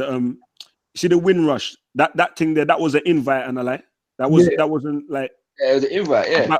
Right. Yeah. But to be, Yeah. go on. No, I want to because I always think that the question of why do we hate this country is actually the wrong question. Yeah. Mm. And I say that because first of all, the people that invited them, yeah. And not all of us hate this country, by the way. Not all of us hate the country. I love the country, man. I've never claimed London. country, you know. I've never claimed to hate the country. But I'll come back to that in a second, yeah. But we have to be clear, yeah, that when our grandparents and everything they were invited over, they were British citizens, yeah, because our nations were colonies of this country, yeah. So they were inviting quote unquote British subjects, yeah, over to help rebuild the so-called mother country. Okay, so we wasn't doing them a favor. You see what I'm saying? Like, you know what I mean? And them thing there, like like, you know, sorry, I mean they weren't doing us no favors, yeah, them kind of things there, yeah. We were colonized by them. All right. Now, this idea that black people hate Britain, and if you hate Britain, why don't you go back to your own country? Yeah, it's the wrong question to ask. Yeah, because it puts the onus on us in terms of how we perceive the country. The real question is, why does Britain or the British hate black people so much? Yeah, that they went around the world and colonized everywhere and continue to facilitate economic relations with globally that redline our nations. Where am I gonna go if I go back home? Yeah, let's say Jamaica, right? Let me say Jamaica or Antigua. Do I escape British influence if I go to Jamaica? Nope. I don't. No. Yeah, you know what I'm saying? Because the economy of Jamaica, yeah, is very much run by Britain and America. Yeah. So where do I go on the planet to escape British influence and British oppression? It makes no sense. Yeah. So I think that we should never allow people that colonized us, yeah, it's just what I'm saying, and commit all kinds of crimes and acts of brutality to turn around and ask us, well, why do you hate us so much? It's ridiculous. You see what I'm saying? It's totally ridiculous. Now, if I identify you as a colonizer, that's not hate. That's just facts. You see what I'm saying? If I say you're a colonizer and you actively colonize, man, yeah, then it's just what it is. So if you can't accept that reality and take responsibility for the acts of the nation that you're proud of, it's not on me, fam. Don't get vexed at me for identifying what the reality is. Mm. I support that. I support that. How? He's saying Shackham. I mean, I said Shackham, you know, Callum. What are you saying, Callum? Let's say the opposing view. Yeah, No, my brother. Go ahead. So I'm eating ice cream right now, yeah. So bear with me. Dessert, bro. Dessert time, you get me? It's dessert. Listen, Yeah, I love it. I was stealing meat from the meat pots, bruv. It's that real assorted meats, curry goat, stew beef, all sorts, bruv, was going on. So allow me, I'm having a little quick dessert. All by myself, a whole Ben and Jerry's, but she's don't get me. So I thought mine was a vegan still. Yeah. Is he backslide? No vegan out here. Kemet never practiced veganism. Oh, excuse me. Excuse me. Keep it moving. All right. So no, I think the brother has very valid points. Although I think it should be addressed specifically. Okay. So instead of actually saying like the people within inside of the nation, like I would say that the actual nation itself, meaning, you know, the ideals, the empire of Britain, you know, went around colonizing people, did all manners of heinous crimes and acts against people that they deemed to be brown or black or whatever the case is. And the inheritors of that nation has benefited from all of that and is continuing to benefit from it. But at the same rate, we are part of that nation now. All right. Maybe our ancestors weren't the ones actually involved. All right. Or maybe they were the ones actually involved, right? Being amalgamated inside of the British Empire. And some of our ancestors may have actually went to war in the First World War, the Second World War, and any other battles that was taken across. the country. So we have to actually understand that it's much more complex than just saying, blaming, British people who are quote unquote white, because our ancestors also had a part to play in being part of the British Empire itself. What else? What points did you make? I just want to make clarification, because I agree with you. I don't really have anything to say. Oh man, I first let me give a man to that part that our ancestors had a part to play in creating this British Empire. What are you saying, Shakara? Man needs to clarify though. Stick a pin. I call him finish up the thing, and then Shakara come back and slap with that. Yeah. Yeah. I'm trying to think of the other points that the brother did make that I can quickly address. Yeah, so me personally, I don't hate quote unquote white British people, nor do I blame quote unquote white British people for the things that did happen to Afro-Caribbeans. Right? The people at the time, they were the ones who were responsible, and those were the people who were at fault and who are blamed, because the normal the normal John, the normal Tony, the normal Sharon, the normal Karen, like their ancestors and even them themselves may have had nothing to do with the whole slavery of quote unquote black people. So I can't blame them, but I can say the nation, in its historical context, were responsible for all of those heinous crimes, right? And they are continuing they are benefiting from it and continue to benefit from it as well. Can I ask a question? Yeah, I got two questions. Yeah, one for Kalam and one for Tahaka. Yeah, if I may. All right, if I may. What I mean? Yeah, if I may. Firstly, for Kalam, my question for Kalam is, in what way were our grandparents and other ancestors participants in the British Empire? So some of our ancestors may have gone to war in the First World War and possibly the Second World War. Are you aware of that? Yeah, definitely both. Yeah. Yeah. So that's how we participated. Okay. All right. Cool. And for sorry. Also on that point as well, Shakara. Remember you said earlier, fam, you got some of them elders there. I ain't gonna front, even in my family, fam. In Jamaica, imagine I went to one of my great granddad's yard and I see pictures of Princess Diana on the wall and all them things there. yeah, like that, fam. Because but in terms of banning that though, Rastafari banned that. Take with King George, yeah, and put up so that's. You see what I'm saying? That's also part of the tradition. Well, let me ask scattered minds here. Because scattered minds is the he's the expert on the politics and everything there, yeah, and the economics and that. But like structural adjustment programs, yeah. Like economic structural readjustment program. Yeah. And basically, like in a nutshell, yeah.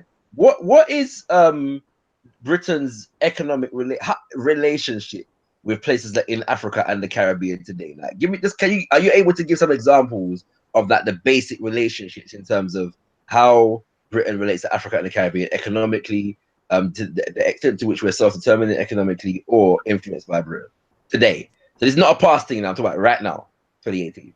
All right, cool. So in terms of the Caribbean, still quite a lot in certain places. So there's some islands depending on, like, for example, Jamaica. I mean, okay, this isn't economics now, but Jamaica, for example, defense-wise, the entire military is Britain, basically. They rely on Britain. They have a small army themselves, but in terms of declaring war, doing anything like that, they have to go through Britain, and that's the same for majority of the Caribbean islands. A lot of the Caribbean islands themselves, some of the smaller ones, actually have their economies actually ran from Whitehall departments here in the UK. So more of the smaller islands, I'm talking more like Turks and Caicos and things like that. And then when you go to and quite often these are the tax haven islands, by the way. But then when you go to places like Africa, for example, well, Britain's play role with this. Scattered. Sorry, fam. Give me 1 sec. And just to mind them, one brother, Eunice, he was in the Our Corner discussions in the park still. He wants to come in. The man them don't mind. Yeah, that's calm. That's best. Yeah. All right, one sec. I'm sending the link still. All right, yeah. Continue on. Hold on, Yunus who? Yunus who? The Somali brother, the still smoking Somali youth, man, with the glasses. Okay. Yeah, I think Yeah, it's welcome. best. Yeah, he was all right. He was all right, actually. But yeah, when it comes to structural adjustment programs, obviously that was a policy supported very strongly by Britain, and obviously Britain as one of the major signatories to the World Bank and as one of the major shareholders and contributors to the International Monetary Fund, were obviously heavily involved in pushing these policies. Obviously, this was during the time when Thatcher and Reagan and those guys were pushing Reaganomics and privatization. So it was all a convenience of, you know, situation where they was pushing on African countries, you know, sell off your national assets, basically almost forcing a lot of these countries to sell off their national assets, and all things that really were profit making for the country, and to really maintain very small states in countries that really needed larger states to take care of, you know, huge amounts of poverty, basically. So, but yeah, that's but Britain directly in terms of places like Nigeria, well. Yeah, I mean, we know in places like even like Congo, where Lumumba was assassinated, Britain has, you know, shown their hand in places like things like that. So the foreign policy of UK is a bit murky sometimes when it comes to these countries. Yeah. No, yeah, because all right, so I got an uncle, yeah, who he wanted to get a job in a university, yeah, University of the West Indies in Jamaica, right? University of the West Indies has got branches in Jamaica, Barbados, and Trinidad. From my knowledge, probably Florida as well. Again? Florida as well. Okay, I didn't know that one. Yeah, but he went to Jamaica, yeah, and the people them in Jamaica they wanted him for the job, you know, but he had to get the okay from one guy in Liverpool, yeah, university, before he could get a job in his own home nation of Jamaica. And in fact, the Queen of England is actually I can't remember the term that they use it, but she has a controlling interest, yeah, in the University of the West Indies, yeah. That's what I'm saying. That's a direct thing right now. I don't know if you remember a few years ago that Robert Beckford, the academic, did a documentary about the rice trade in Ghana, and how basically Britain kind of basically killed off the Ghanaian independent rice trade, yeah. So that Ghana has to be importing rice from Thailand, and substandard rice at that, from Thailand and from America and them kind of things there. My only point is that these are present day realities. Then it's not a past thing, innit? That's what I'm saying. You know, and so when we flag up these things, this is not a hatred thing, or blaming anybody for past wrongs. Yeah, like man is just saying that the past wrongs are perpetuated through these present day relationships, and as a people, we need to be aware of it enough to become self-determining in relation to these things, and it to change our relationships with these people. Yeah, 100. I remember. Tan, did you want to ask that question? Good question. I can just answer it. Yeah, please. Yeah, I've seen somebody mention of something to do with sovereign. Oh, sorry, somebody in here said sovereign, and somebody out here is talked about independence. So I wanted to know: is there a difference between being sovereign versus being independent, and what are those differences? Do you know it? Yeah, it happens. There is, but slight. So basically, sovereignty is basically like a sovereign state is a state capable of governing itself completely. So, so Britain, for example, the United Kingdom is a sovereign state. The United States is a sovereign state. These are countries that not only are capable of governing themselves, but are presumed capable by everybody else outside. No one's going to interfere, and really, they run without any intervention from the outside. No. Now, independent states aren't necessarily that. Independent states are states which are sufficient to run themselves on their own without necessarily having to be sovereign. So, for example, Jamaica is an independent state. However, Queen Elizabeth is the sovereign, and much of its power is derived. Much of the power of the government is derived through the power of the monarchy of Jamaica. I mean, of the monarchy of Britain, basically. So, however, you can be an independent state and be a sovereign state at the same time. And there are examples. I just I'm not thinking of them right now that come to mind, but there are several examples which do break off from former sovereign states, become independent, and do retain their sovereignty as well, or do claim sovereignty as well. So yeah, there's a slight difference basically. Would America be an example of that? Yeah, exactly. Yeah, America is an example of that. America broke off from the United. Thank you, and retained full sovereignty. And some would say, you know, went on to inherit some of Britain's own imperial attitudes at the time. And is it also to do with the military as well, where, you know, you're being independent is cool, but you may not have a military, and then you need somebody else, you know, who looks after. Yeah, I think yeah, definitely 100%. So there's different degrees and different levels to independence. So you're absolutely right. There are a lot of states, like for example, again, Jamaica and others, who, whether they feel like they're too small or whether they feel they're comfortable, once they've gained independence, they don't really raise an army, and they leave their military and they leave certain other things to another state. So you do have different kinds of states. You have sort of like you have sort of dependent states or foreign territories, independent states, and sovereign states. You know, there's different levels of it. So but yeah, so you can be independent and still have your own full army. Again, America would be an example. However, there are several states out there which are independent and maintain good relations with either their former sovereign state that they broke off from, or another sovereign state who they broke off in favor for. Do you know what I mean? All right, somebody here, let me just read out they've asked about Canada. Is Canada a sovereign state? Ooh, yeah, I'm pretty sure Canada is. It's a good one. I don't think it is, because I think it's because the Queen is. Yeah, and the Queen's still the head of state. I think. Yeah, it's no. The Queen is still the head of state for sure. But in terms of in all means and affairs of governing itself, I'm not sure how much Canada would have to run things by Whitehall or the UK. I think they're pretty. It's almost like Australia. Do you know what I mean? Like those. I think a lot of those countries will go out a lot more in terms of independence and a lot more powers. So Canada will have its own army, its own air force. It can deploy its own army at its own will. I don't think they need royal assent from the Queen per se. Yeah. So yeah, and I definitely think like there's definitely been a massive market difference in between the kinds of independence Britain granted to its former nations. So you have countries like India and stuff like that. Even Trinidad, to an extent, doesn't have the Queen as its head of state. So different countries were given different levels of independence. It's like autonomy in it. 100%. Yeah. Like unit. First of all, But yeah, I mean, I just googled the Canadian sovereignty. There's several articles about it. I think it looks like it's a contentious issue. So,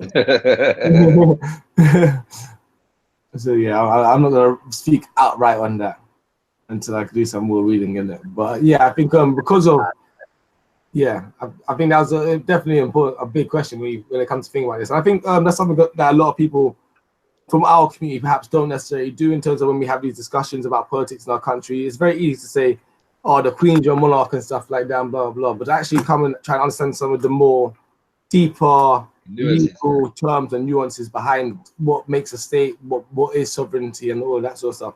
It's things that we really need to grapple and get our heads around as a community when it comes to nation building, isn't it? Can I ask a question? Don't mind me asking. Yeah, please. Okay, do you know, for instance, how I remember watching what do you call that show called Good Morning Great Britain? And Yes, I think Piers Morgan stated that, you know, he wouldn't mind if, you know, the national you know, our country's anthem being, you know, sung in school. And what do you think about it? If it's been implemented. If my child was in school, I would tell him not to sing it.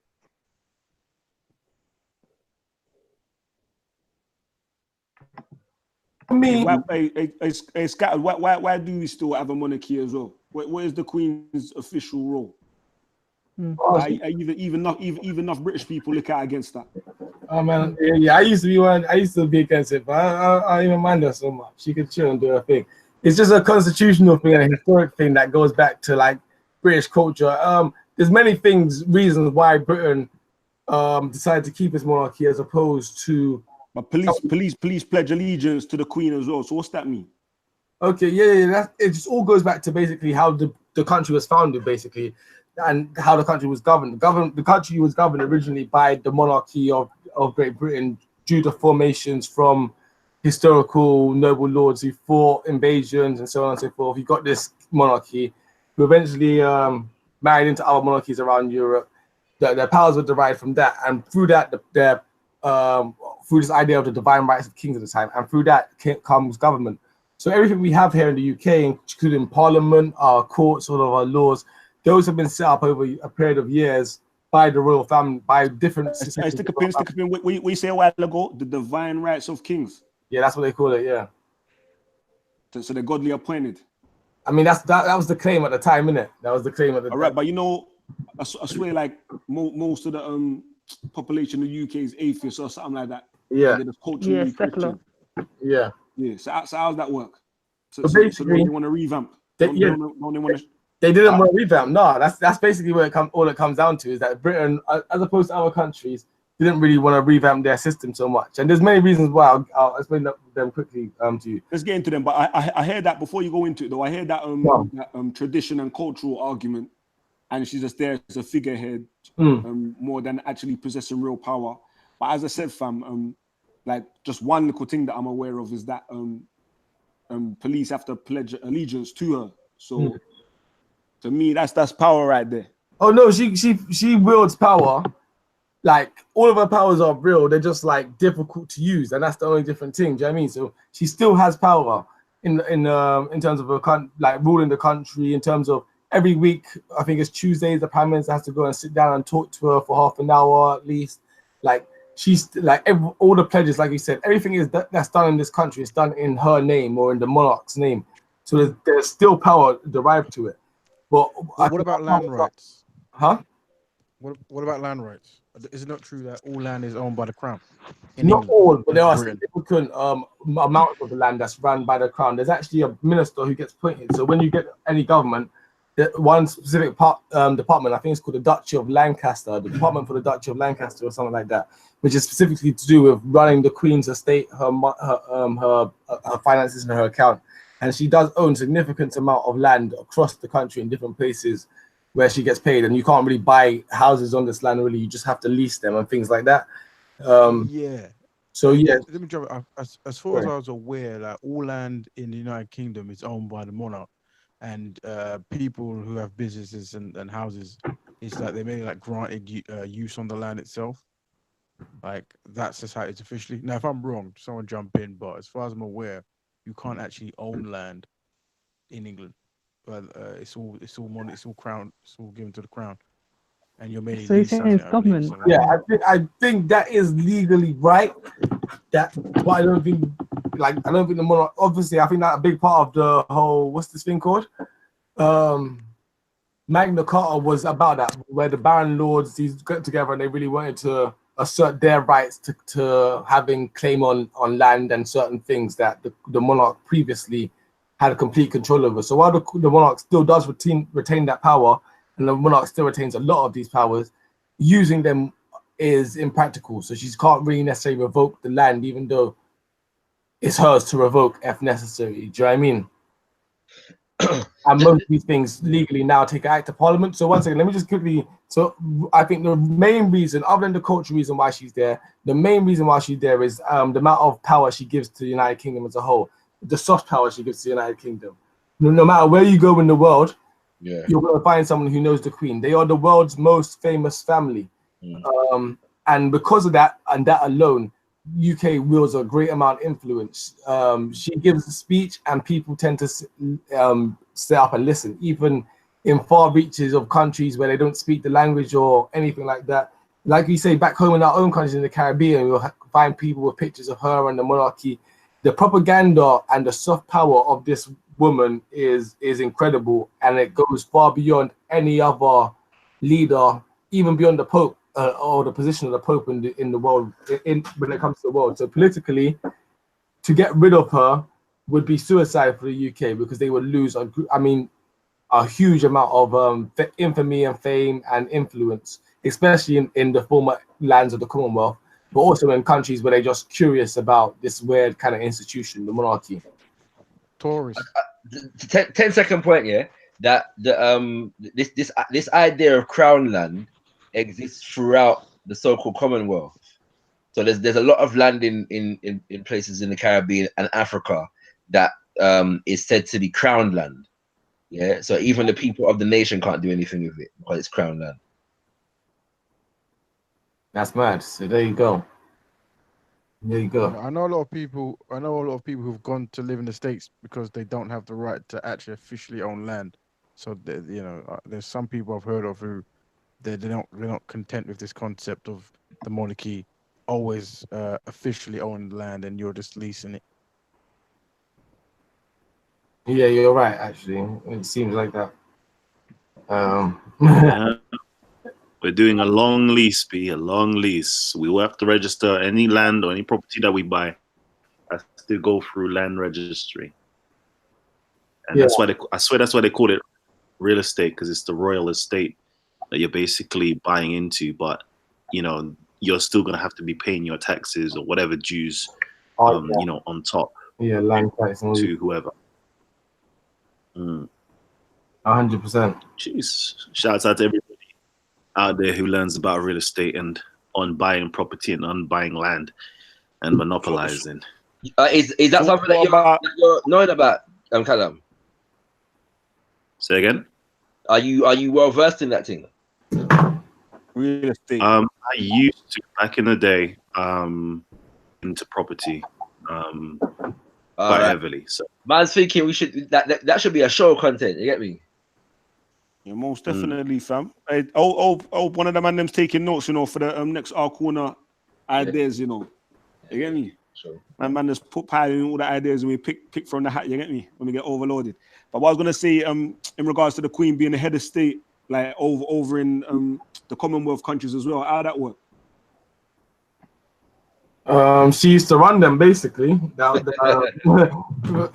the empire, and I think when it came to independence, the British worked out very convenient deals in many different areas that allowed her to retain that position and not have to necessarily lose, quote unquote, lose her empire. So she's still technically the Queen of Jamaica. When she's in Jamaica, she's known as Elizabeth, Queen of Jamaica, first of her name and whatnot. And when she's not there, there's a man called the Governor General. I don't know who the current Governor General is, but in all the Caribbean islands, in Australia and Canada, we say they're looking after the place to the Queen come over. Basically, yeah, the Governor General. Mad thing. So what you saying, Shakara? That your Rasta elders, them others look after Jamaica for the Queen. For Royal Highness. That it look like Rasta. That it look like. That's a bit crazy, to be honest. People, the general is getting the, needs to get the nod from the Queen in order to get things done. That's a bit mad. Yeah. I mean, he has the right to act in the Queen's absence, quote unquote, on certain things. But yeah, he's just they're just basically overseers, in many ways. These guys, they just oversee the nation on behalf of the Queen. It's sort of like the slave thing, isn't it? It's what people tell me about. In a way, it kind of is, to be honest. I just, how I see it, like, it kind of is from a historical point of view. So let's get into like in regards to power and influence over humanity. Like the Queen sounding like she's got some big domain over certain sections of the world. You get me? But what's interesting to me in regards to Jamaica, obviously that's man's country. My parents were born there. As I was saying, the politics of that country there, whereas back in the day it used to be everything was run by England. You get me? Like in terms of the business relationships and all them things there. Right now, IMF and America and all of them look like they got the foothold in there. So ain't that like how did that happen? Like ain't that the Americans or whoever controlling the IMF and all of them encroaching on the Queen's territory? No, because and I mean, Tarek can probably speak to this better than I can, but in the sense of the fact that let me answer the question: how did that happen with America? When you look at the IMF, the World Bank, and them kind of things, these are all institutions that were set up after World War II. Yeah. What happened with World War II, which I should say, mass European tribal war #2, is the fact that America became the economic superpower in the world. Yeah, they were already on the rise from the early 1900s, especially after World War One. But basically, because Europe had gone to war, America was in the best economic position. Yeah, after World War Two. So in effect, yeah, you could say it was a diminishment of Britain, but more it was Britain throwing the ball. Yeah, to basically their children across the pond. Yeah. So the IMF, the World Bank, the World Trade Organization, the United Nations, and all these institutions are set up after you know World War II, and originally to create once again economic relationships between those European nations, yeah, who were badly affected as a result of the war. You see what I'm saying? And obviously, because the war was fought mostly in Europe and Africa, America was not as badly affected. So they just had far more resources. They were far more in a better economic position. 100. And just to add on to that, to some extent, I think England would be upset and are upset, but at the same time, England understood after World War II, its position in the world was managing its decline effectively to some extent. Definitely. In America's position and rise. So even I think it was in the 70s, I believe, when Ian Bishop was the president of Grenada and America invaded, they done it without notifying Britain, even though that's a British state. Do you know what I mean? Yeah, yeah. But, and the British were sorry, so you got that wrong. You said Ian Bishop. It's Morris Bishop. Ian Bishop. It's Morris Bishop. Ian Morris Bishop was the fast bowler for West Indies. Oh, my bad. Right, Maurice Bishop. That's the one. That's the one. Maurice Bishop. Yeah. So when he was president of Grenada, America invaded without notifying Britain that they were going to invade their colony or one of their dependent states, basically. And they just went through. And Britain was upset about it at the time, but they accepted there was little they could do, and that was in America's sphere of influence to a certain extent. So I think Britain tries to keep and maintain good relations with Jamaica and things like that, and tries to outcompete America where it can. But I think there's exceptions that Britain is better off being an ally to America than trying to outfight America. Yeah, definitely. And also, the monarchy is good for soft power and for British influence, but they can't hold a candle to Hollywood and America's influence of the world. This is true. I'd agree with that. Yeah, man. Martin. All right then. So, anyone else want to jump on? What was man I said before? Oh yeah, the British thing, the British identity thing. We went from there all the way to where we at right now. Still, we went through everyone in the panel. Now we went to Callum. Oh, yeah, what are you saying, Raven? You want to say something to that? No, I was saying this growing up, I think representation was quite a big thing for me. So when it came to that, I think when I jumped in, you guys were talking about sports and stuff. But for me, I think it would be things like video games. And when I came to video games, the graphics were so limited that if you picked a team, say England, they would have like one color for the kit and one color for the players. So all the players will be European and all the kit will be white or red. And if you were to pick, say, Brazil, or pick Cameroon or Nigeria, all the players will be black. So from team, I'll just pick black guys. 100. Because you see what I'm saying? So that was like another influence as well growing up. Representation. Yeah, no, for me as well. I think computer games, cartoons, all those kinds of things, especially computer games. I remember that as well. Like FIFA 1998, I think FIFA World Cup 1998. Like if you play, was you always conscious of that though? That you want to see, like you want to connect with, or you want to choose something where you feel. Yeah, I was. You're representing 100%. Like your image. Personally, I was. Yeah, 100%. like 100%. Like I always wanted to play as myself or someone who looked close to me or who I could relate to. And Or it who I wouldn't bother. represent, like, for example. It wouldn't bother you. Like you were more connect with that than like British culture, even though you're born and raised in Britain. You'll feel more connection to the thing that resembles you physically than the culture that you know. I don't know. Like if Well, you the understand culture what I'm that I saying. know, Yeah, I do understand what you're saying, but yeah, some extent, I think there is a we're culture. contributing to the culture we know, aren't we? We're contributing to the culture we know. So, yeah, you know, we wouldn't really see any difference. But for example, you know, there's a cartoon called Thundercats, and the Thundercats, they're all cats apparently. But I represent through a character who was called Panthro, who assumed was black. He's the black I brother. assumed he was black. You know he was black. Voice. You know he was the black Yeah. one. Yeah. How did we know Panther was black though? This is a good question. How did we know Panther was black? Well, don't the know, voice, man. the voice was a black actor. He Definitely. rolled up. He was Strong the bass driver voice. as well. He drove. Yeah, But he's also- the voice, man. He's sound, man. He's a baller. Also, Baller. if you do your research, Hey. also if you do your research, he was the smartest and strongest. So that was a good thing to do. That was a good thing to do. But yeah, I was always looking for, and that's why Mr. T was quite important growing up as well. Yeah, for sure. So, I got a question for the panel, yeah. So recently, yeah, like there's a talk about there's a lot of talk about British music in it, yeah. And effectively, when they're talking about British music nowadays, oftentimes they're talking about black music, yeah, or the music of black people in Britain.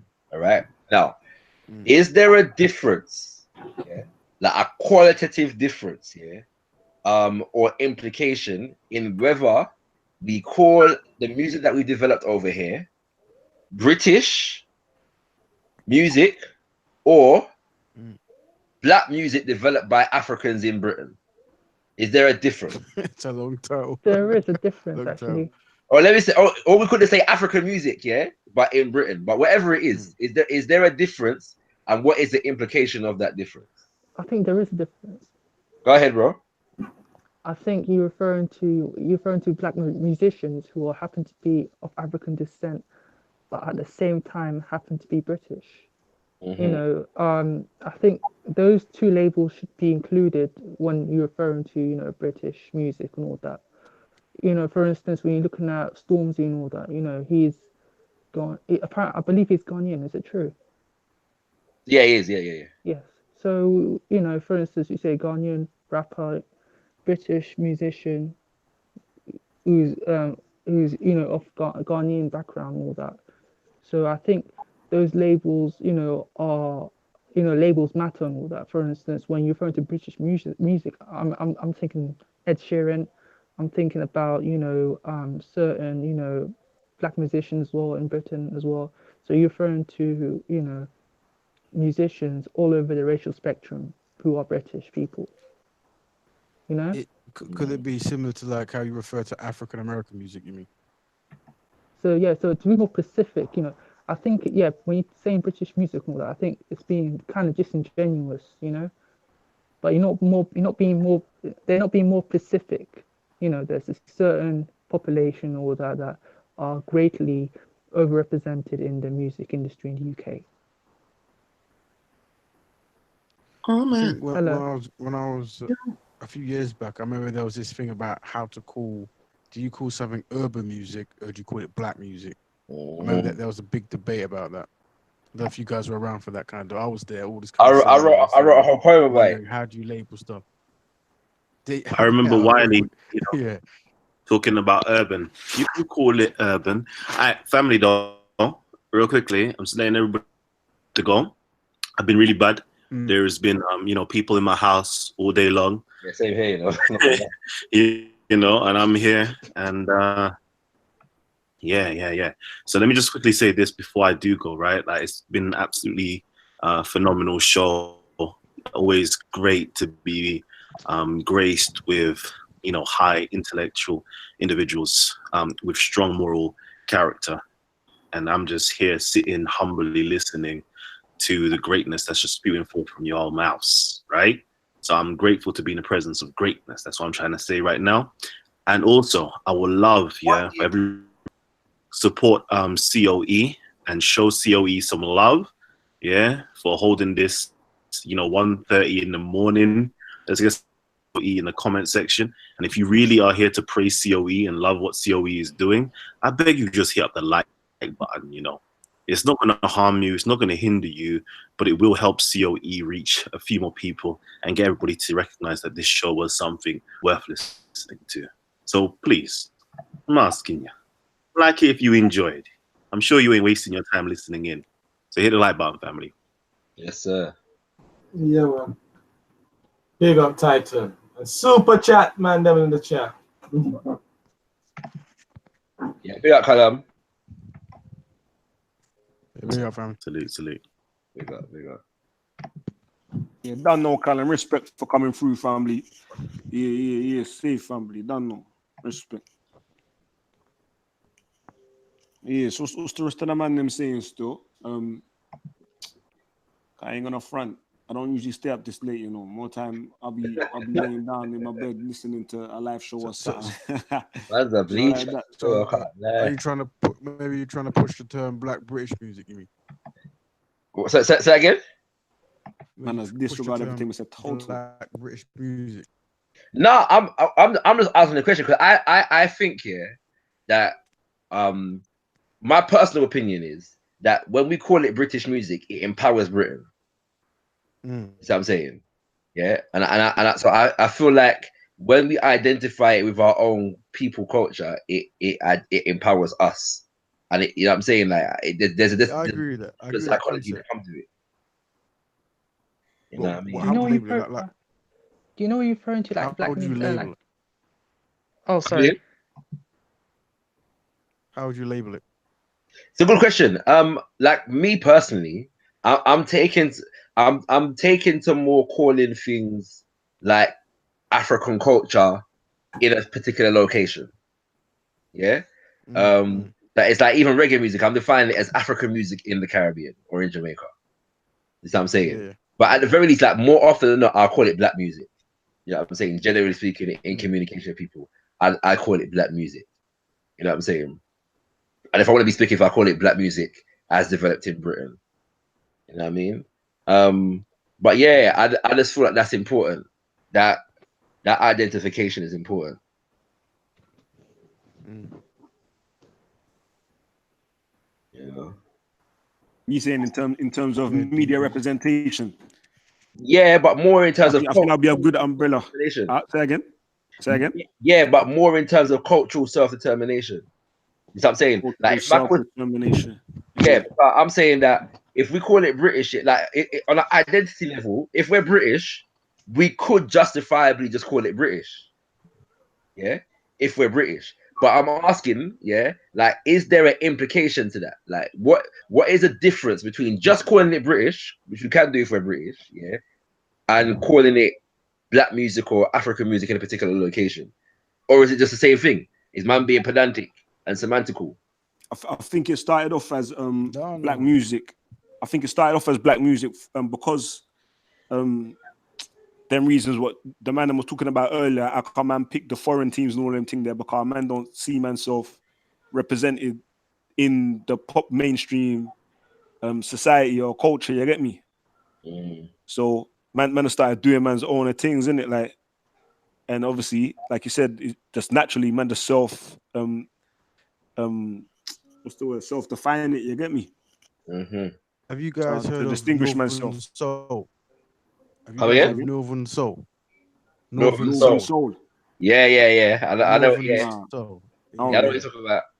So that's like early '60s soul music that was influenced by the African American soul music, but by Europeans in England, in North England, whatever. And that style of soul is called Northern Soul. Yeah, I remember watching a documentary where Jazzy B was talking about that. And what it was is that there were these white boys up north who prided themselves on finding really obscure soul records from the States, and they developed a whole like party scene based upon it. And Jazzy B, all right, you know what I'm saying, like one of the main soul guys, in the UK. So that when they used to go up there as Soul to Soul, yeah, like you could tell like the vibe here, like they weren't welcome up there. Really. Yeah. I remember when she did documentary, Jazzy B saying that you could tell like the vibe was like, yo, you like meant to be here. You know what I mean? It's very funny. Really? Oh, Yeah. wow. No, because if you look at the history of, say, like the Beatles became famous making rock and roll music, and they went to the States, became famous for that. Yeah. And then States asked them, "How have you come up with this amazing style from England?" And they said, "Well, we're just looking at the black people in the South in your country, but I don't know why you ain't buying them, but we bought them. What they're doing."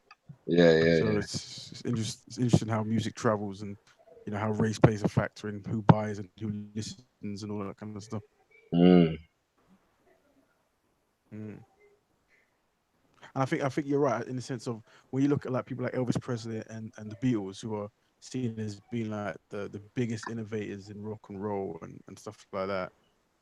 By having proper labels, then the people who actually make the music are more credited. I think there is an importance in that. So I think I would support this concept of Black British music. The only reason, because I understand that there is it called African British. Currently, it's known as Black British. So I would support the concept of Black British music or whatever, or African music, whatever.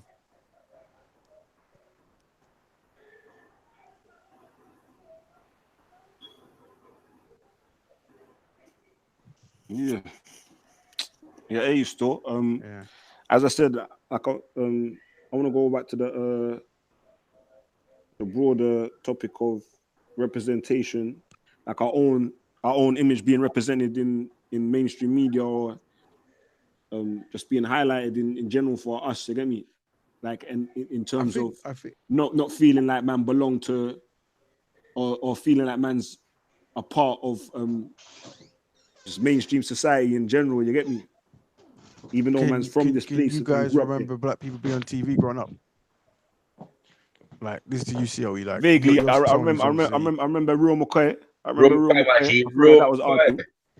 Get me. Desmond's, right? I think they made a conscious effort to self-define though. I think that like it was like blatant. It weren't no accident that they was trying to do their own thing and represent from our own experiences in this country. You get me? You man, yeah. I don't mean to be controversial, but when I ask a question, right? I Yeah. remember the real McCoy, yeah. They also introduced Asian comedians at a later date. Am I correct? No, from the beginning, There wasn't was it? one or two. Oh yeah, That's from the those beginning. same Asian comedians. I'm correct. What I'm saying, right? There was Asian people within the real Yeah, McCoy, right? definitely. Yeah. Yeah. So when I I remember. remember I there remember was there was there one was like an skit. Asian I remember there was like an Asian show called, is it Goodness Gracious Me or something? I could be wrong. You're right. There You're was like right. an You're right. Asian. Was there any black people in that one? Nope. What you say? What you saying? I knew that's some almost guy, fam. I don't know. I ain't watched that one still. But I doubt it. I Can't could be front. I wrong, blood. doubt it No, they still. I could weren't. be You're, wrong. you're absolutely right. You're absolutely right. They wasn't.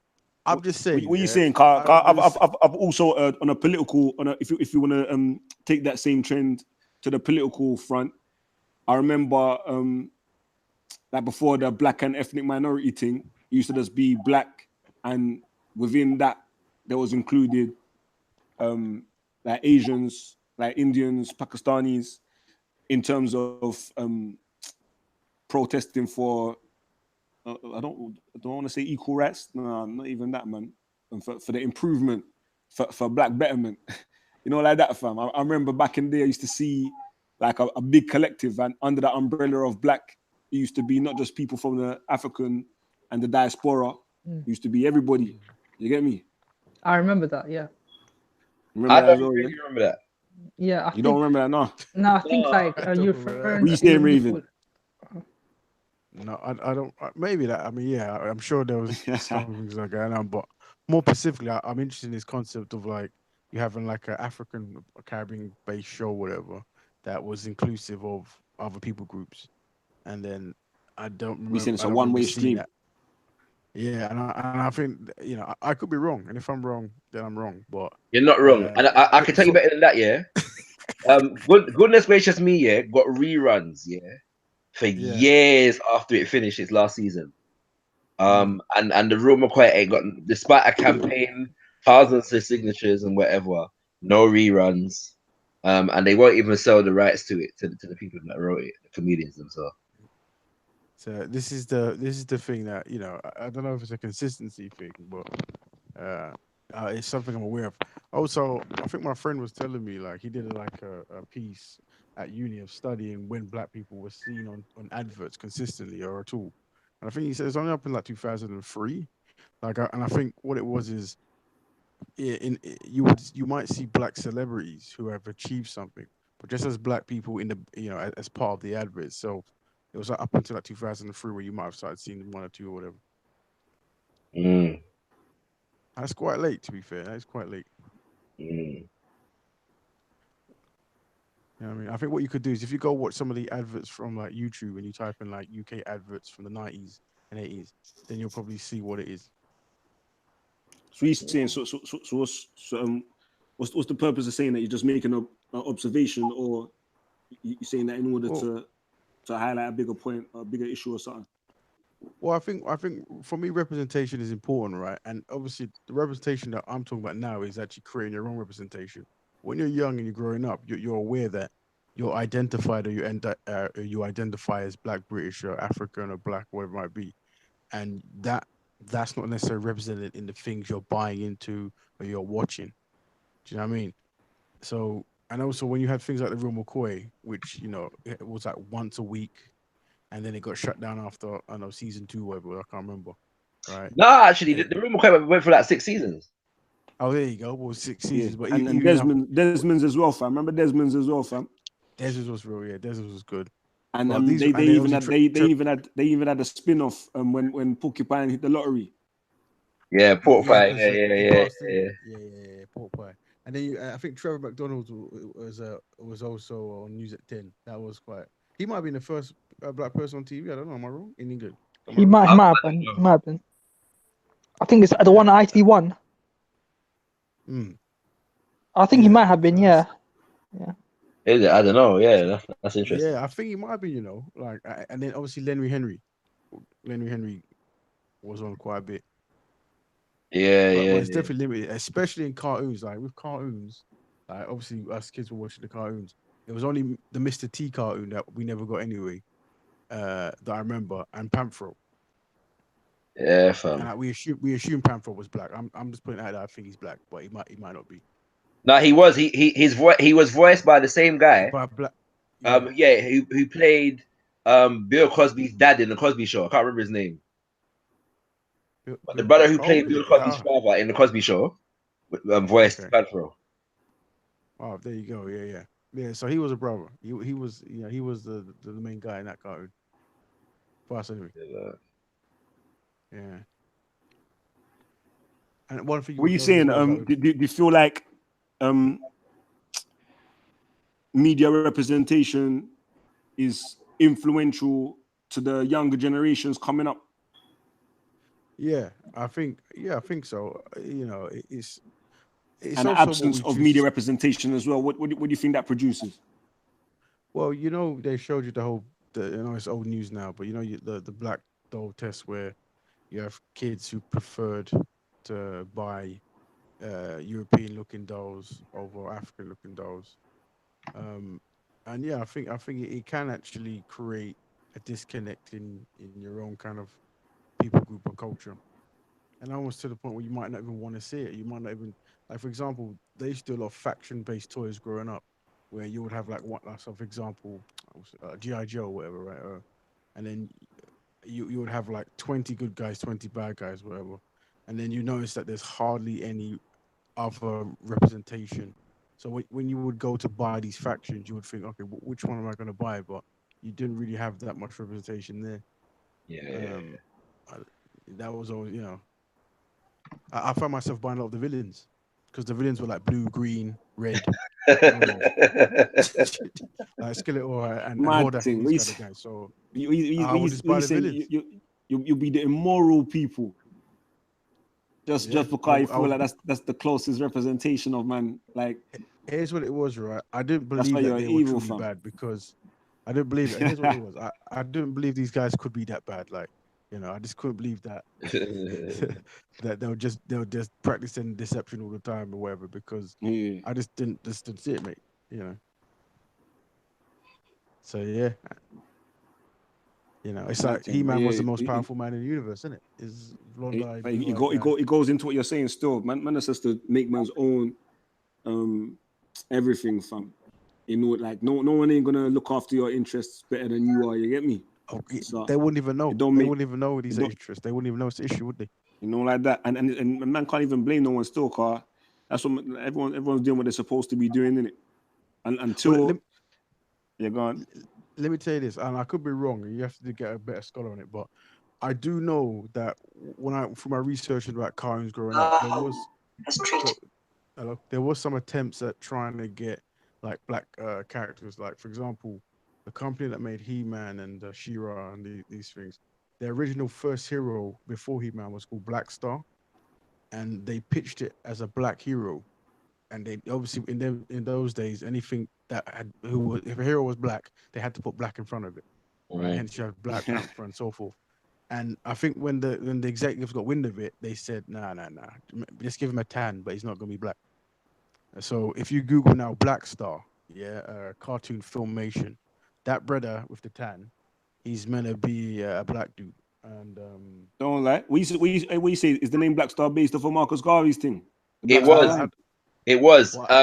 There's a brother by the name of Hakeem, the film doctor, and he's got the document whereby they directly say that the name was inspired by Marcus Garvey. Like, Black Star cartoon, you're saying, yeah? Yeah. Like it was intended because Marcus Garvey was said to be this like messianic figure. You know what I'm saying, them kind of things. It was kind of based upon his messianic power type vibes. I can't remember. Know that.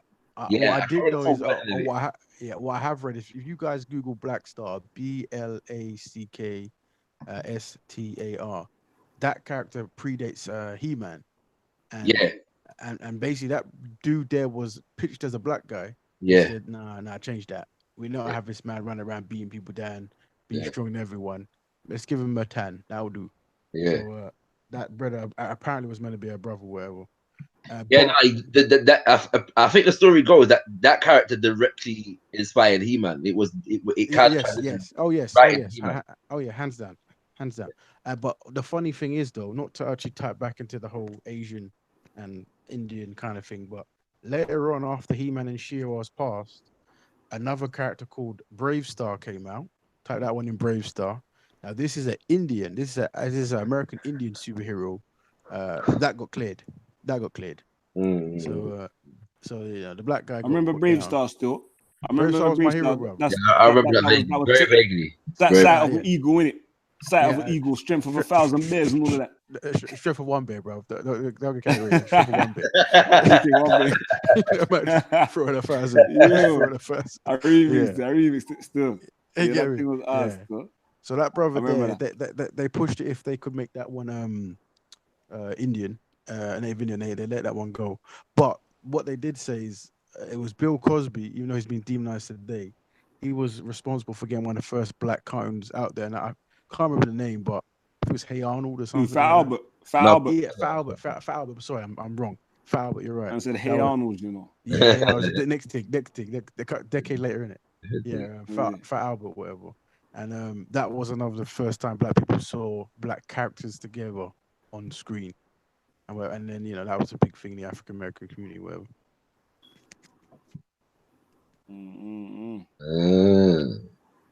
Yeah, fam. So yeah, man could really go into cause right now, if you look at the popular images of black people on TV, I don't know what's the man I'm saying about that. Like, not even just on TV as well. The music man produce. I know there was a lot of talk. I think there was a recorded conversation in a park with Darren and yourself, Raven, about the negative music that's being produced by a lot of black artists. But when you look at the business behind it, they ain't so black at the top. Something like that. I don't know. What you saying to that? Well, yeah, I think there's a you can see that the execs who control who control the decisions of who gets put on, who gets put on, get put off, or what get goes through is never black. And I think there's always this concept of like, when you understand that something you're putting forward is detrimental to a people group or your culture, then you might your own culture, then you might actually like govern it much more wisely. I think it was the executives at BET that said that as soon as they sold the rights on, it was I think BET was actually owned by a husband and wife duo. I think when they sold it on, that's when they started noticing it was kind of like BET music videos with naked women, like late night BET. Okay. I never watched it. I don't know what it's actually called, but it's basically rap videos of Black naked women. entertainment television. Yeah, yeah, them. So that used to own by a couple, a husband and wife couple, and they sold it on. And as soon as they sold it on, they noticed a complete difference in the kind of footage that was sold. Also, I could be wrong, but I think BET actually covered the Million Man March. Um, but Yeah. yeah, the first one in '95, but the second one, no one covered it. Like so, even BET didn't cover the Yeah, Million Man cover it. March. Yeah.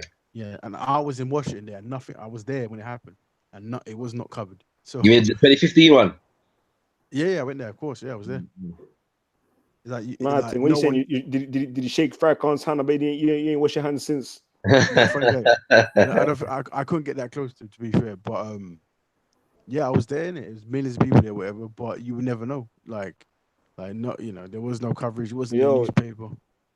mad thing. COU was there to film that still.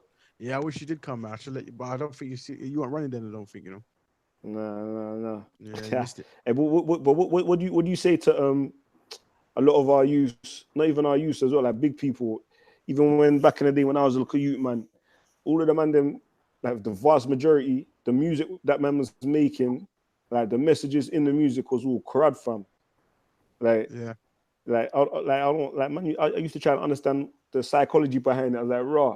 I'm trying to enjoy my brethren's music, and every other line he's telling me about what he wants to do with my girl, not my girl in particular, but like man's talking to your fans, man disrespecting your fans, and like man are buying into that. Like, yeah, I ain't gonna front fam. When I used to listen to the music, fam, I used to put man in a like it wasn't a conscious thing.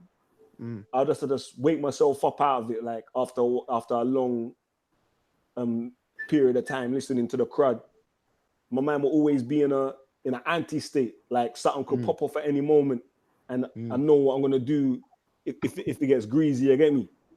I'm like the music fan that man was listening to, fam. I feel like it had an influence on me still.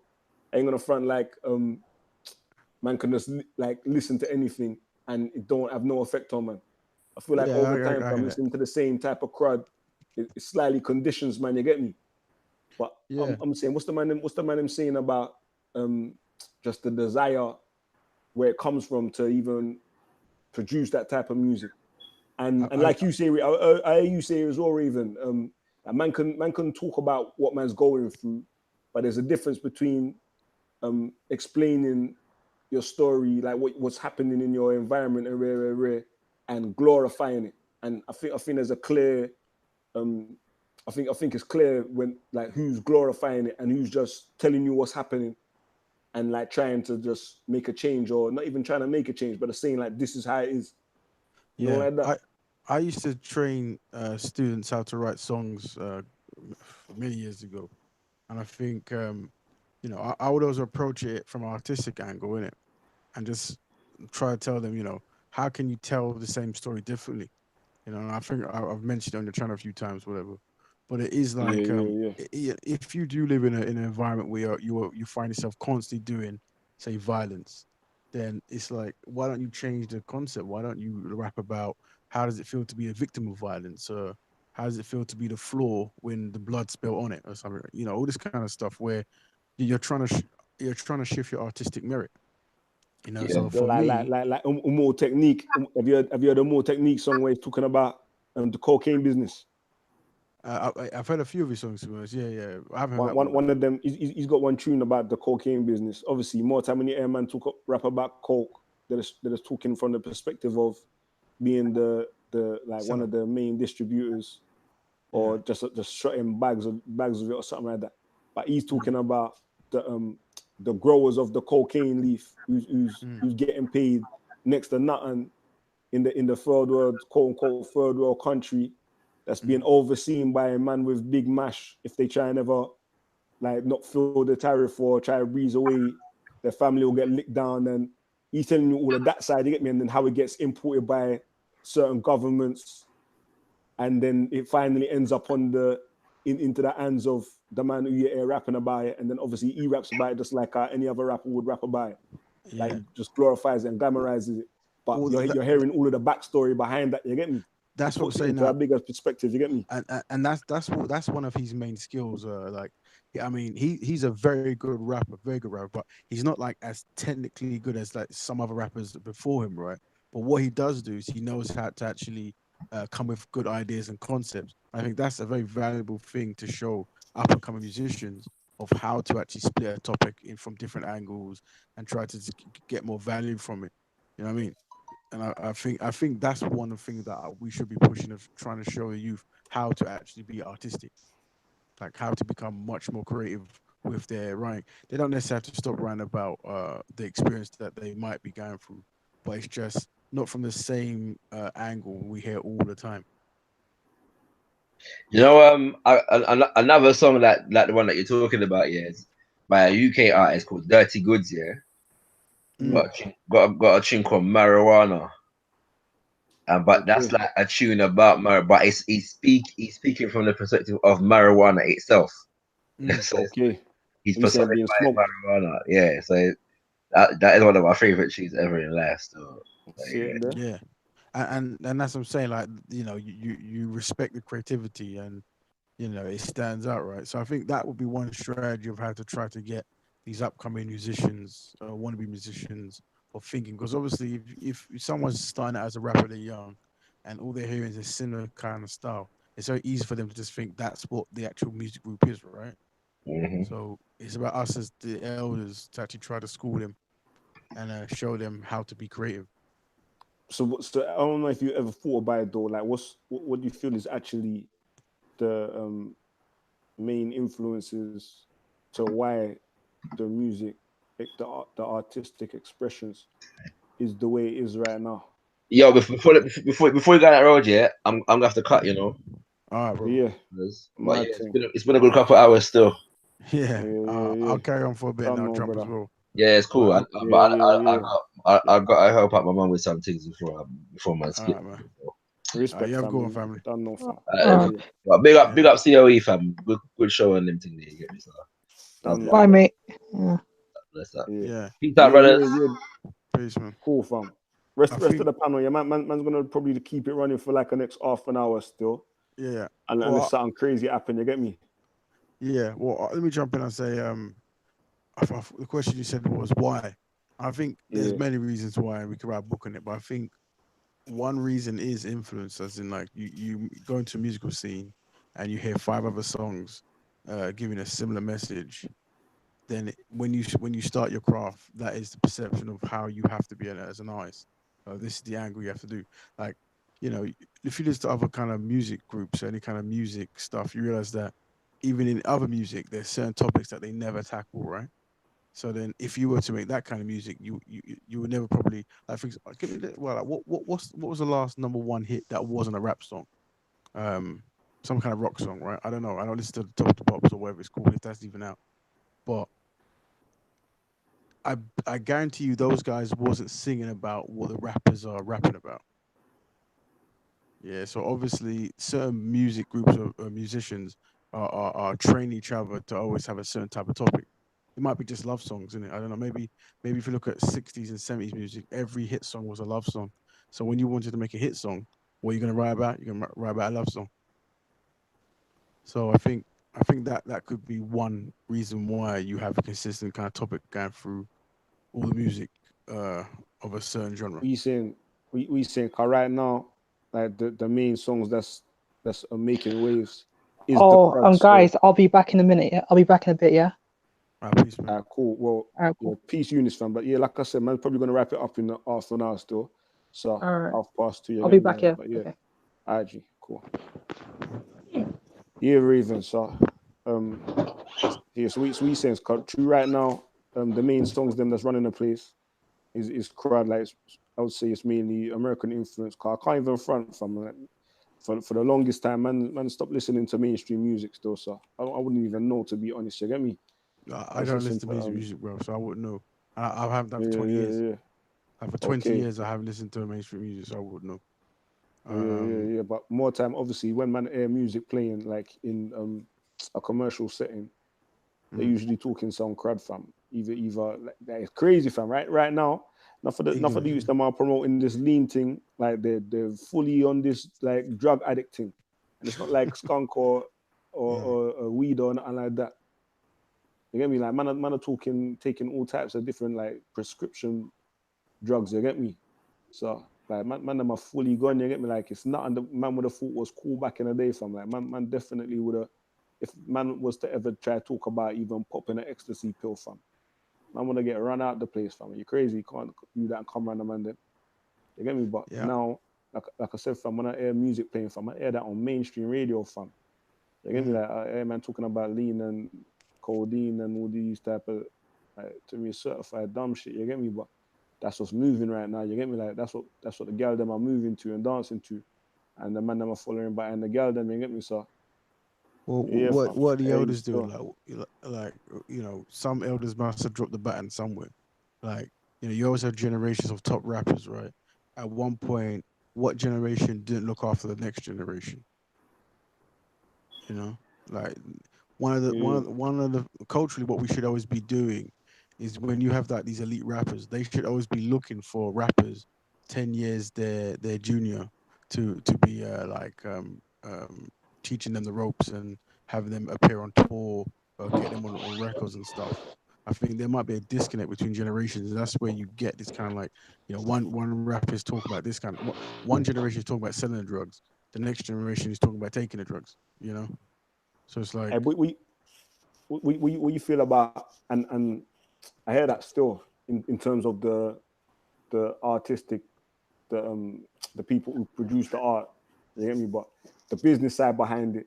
What you feel about the old Dame Dash and not even just Jay-Z still, but in in the industry, man like Dame Dash fam, like I follow him on some of his YouTube channels. You get me? And he's always mm, dropping jewels about how to run your own business and work for yourself and keep it in the family and rare.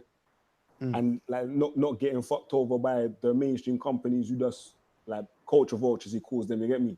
And mm, they don't care about the culture or the impact that the music they're producing is having on the youth that they're marketing it to, but they're just collecting a P off of it. You get me? Where yeah, he's trying to make people be more business minded and more have that entrepreneurial spirit. You get me? mm. But there's like he seems like he's a minority out here, and not only that, Whoa, there's mm, there's people who's being paid like Funk Master Flex, um, like you would have thought from the outside looking in are part of the same culture, but they're getting a paycheck. Like they ain't really they ain't independent. They don't run their own show, so they yeah, have to mind what they say, and they even switch on him. You get me? mm, They will use their platform to make people to try and influence people to hate on people like Dame Jazz. Dame Dash is trying to encourage the youth them who's producing the music to take more ownership of the music that they're producing, like business mm, wise. You get me? So yeah. yeah, I don't know if you I, want to I, touch on that as well. Still, I do think that when obviously within the schooling systems, they've got their set agendas of what they want to teach. But I do think that if we were to have Saturday schools and stuff, like there is certain topics that I think is quite crucial, and I think business is quite important. Finance is quite important as well, but business, and I think we're not necessarily a lot of the children not trained to actually run their own business to come up with concepts of business, but to actually be workers. And I think even though what you're talking about is highly paid workers, so almost to like gatekeepers to an extent. And these people are, they're I don't. I'm not going to directly say that. I don't know the situation between Funk Flex and Dame Dash. I know there's some videos I haven't seen them, but yeah, I mean, if that is a possibility that if Funk Flex is a worker And Dame Dress is saying something that's going to affect his work. He's just going to shoot against it, isn't he? But I still think that raising business-minded next generation is quite important. Most And definitely, man. ownership. Like, even this concept, like, that you see like with Nas and Michael Jackson, where at a certain point they wanted to own their own masters, and so that way they could put out the records when they wanted to put them out. And there's a lot of conspiracy theories about, as soon as they actually got hold of their own masters, they passed away. But We were Nas. Nas is still on not the ends, Nas, fam. What happened? not Nas, You said Michael Prince and Jackson and Michael Nas. Jackson. Prince. Yeah, yeah, Yeah, yeah. yeah, because Prince Yeah, died yeah, yeah, shortly yeah, after yeah. getting the rights to Purple Rain back, didn't Is it? he? Yeah, and then Michael Jackson died My after thing. buying the Sony catalog. I mean, people put two and two Yeah, together yeah, and they yeah. still this I kind of saw, I stuff. saw that. Yeah, I mean, I'm not saying yes or no, but what I'm saying is, I think the more I'm coming from is they That's wanted to own their own music, and I think Prince was one of the first people to actually do independent music, as in like he got his own website and sold directly to his fan base. okay. So that's why he went from selling like 50 million or 40 million or 20 million to 3 million, but that was directly to his actual fans. So he'll probably make more money for that 3 million than them 20 millions because the amount of cuts that's going out of that.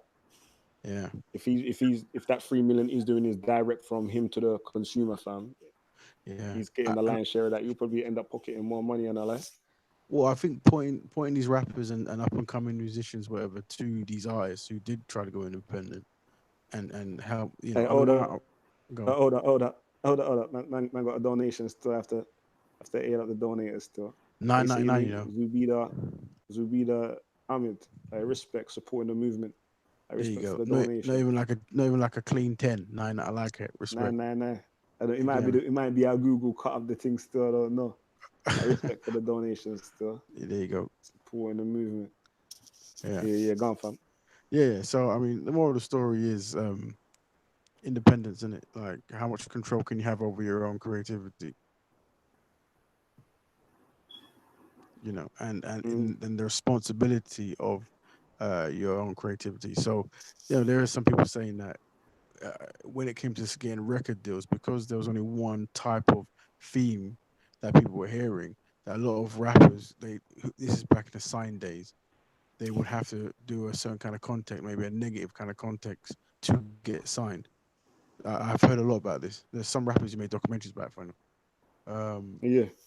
We saying yeah, they had to start talking crud or dumbing down their thing. yeah, I even heard because Jay-Z say that furthermore. Jay-Z yeah, said he had to dumb down for his audience, but he weren't necessarily saying, I don't know, he weren't necessarily saying that he's got people putting a battery in his back saying that raw, like your shit's too, like not like a sinister way. He was more saying that my audience is dumb. The people who's gonna buy my music, like the intelligent shit will go over their head. He's saying that they're already dumb, not that he's trying to make them dumb or condition them to be dumb.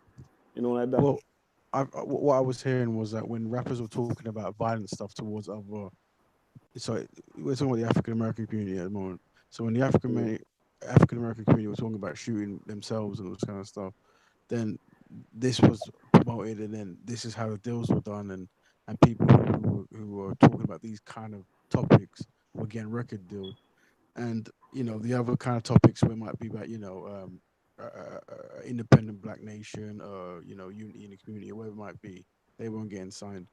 And to add on to that, there were situations where if they were rapping about shooting their own community, the record would be released. But if they spoke about shooting the police, other people in And the this, yeah, community, this the argument you was having with Darren, innit? I should bring him on yeah, here, fam. Cause you was trying to challenge him and still. I always had to get a different perspective on what's being spoken about. yeah, definitely. Bring one is cool talker. But yeah. Yeah, So this is something. I mean, there's documentaries about this kind of stuff. Um, yeah. but yeah. So I mean, it's a lot. It's a lot. But I think the only thing we can do is tangible steps, and I think us as musicians, us as people, talking direct to the artists and trying to have them up their creative craft. But That's the do you start. feel like you see like how you said you feel that the youth they make the crowd music because they see that that's what's shutting right now. Like it's not that there's no one there trying to tell them, trying to encourage them directly that yeah, you should make I don't crowd think there music, is. man. I don't think there's anyone encouraging them to say, "Look, Well, that's what I'm saying. So yeah, if man see the pattern of not even a pattern. If meant like the formula of what will encourage them to produce, what's currently encouraging them to produce the music, then don't man have to duplicate and give that incentive rather than just telling them. Because I ain't gonna front, fam. Enough people don't want to do the right thing just because they're hearing it's the right thing. They want to do what they see is working. Yeah, You get me? yeah. So So the idea is to, man have do to it. build that industry and make it. Yeah, Man have to make it lucrative or beneficial for them, and yeah. demonstrate that to the point where we don't even have to tell them that man have to do good music or so XYZ can happen. Like they have to It just see becomes that like a raw third this wave shit can change. Yeah, happen. it's a third wave, what I call the third wave change, where they don't even know. Like right now, Yeah, they're succumbing to the third wave change in the context of crowd music and taking all these kind of new space age drugs, whatever, right? But the idea is, if we were to, like, have influence over predominant people or be those predominant people, then when they're making their music, if everyone's talking about, say, black unity, learning as much creative skills as possible, or being highly skilled in all areas of disciplines, then that will be the topic that everyone's trying to be. You know what I mean? So yeah. yeah, that would always be the goal. We saying That is definitely that's the what goal. you trying to help bring into Yeah, existence that with the Black Betterment movement. yeah, like, you know what I mean? Like, you're pushing that kind of narrative forward. So they're always seeing that kind of strength. Like for me, I say that it is valuable to learn. It's valuable to be multiply skilled, and that's what I push forward, you know. Yeah, I hear that still. Hey, yo, Scott, what you saying? I wonder if you're there or if you're sleeping, fam. He What you might be saying? You're sleeping, gone in your fam. bed. Gone in your bed. He, he might be sleeping. I'm gonna see Look at the something time. real quick. Okay, I can hear something. Hey, yo, how old are you, Eunice? Mom, it's gonna get it done. It's gonna get it done. Eunice, And your he's gonna mic's do on it. loud, fam. Can I get He's you gonna to get block it your done. He's mum, gonna fam? do it. He beat him. I don't think he's gonna want to hear his family. Yeah, let me mute him. Let me mute him. Boy, Let me mute that, fam. Yeah, I'm yeah. mute. Do him a favor. Yeah. Have to look out for Yeah. one another, Yeah. There you go. Yeah, fam. What's the time now? Yeah, 15 minutes. Yeah. 15 minutes. I'm gonna look off the show. Them still at audience.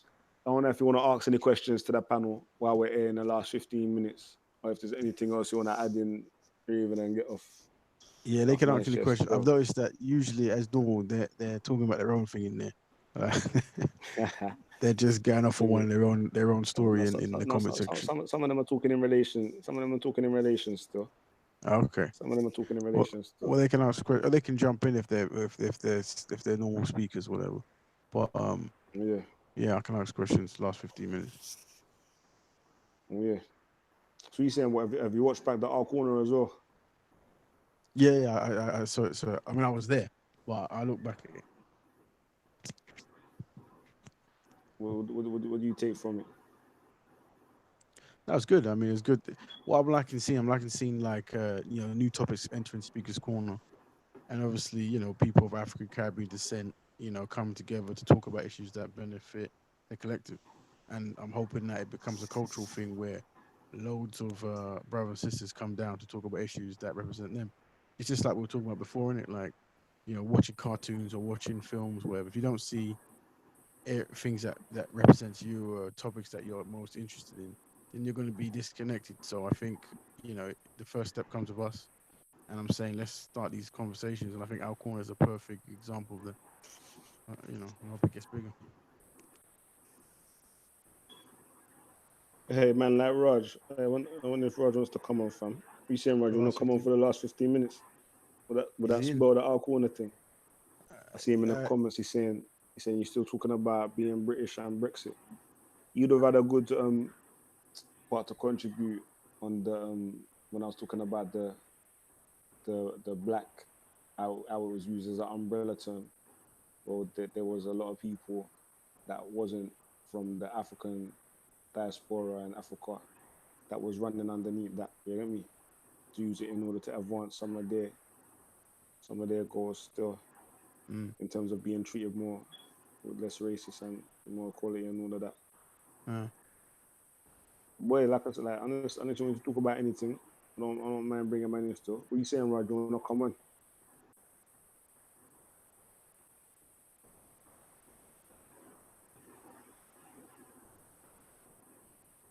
Man, like Rod, you know. What you saying though, Raven?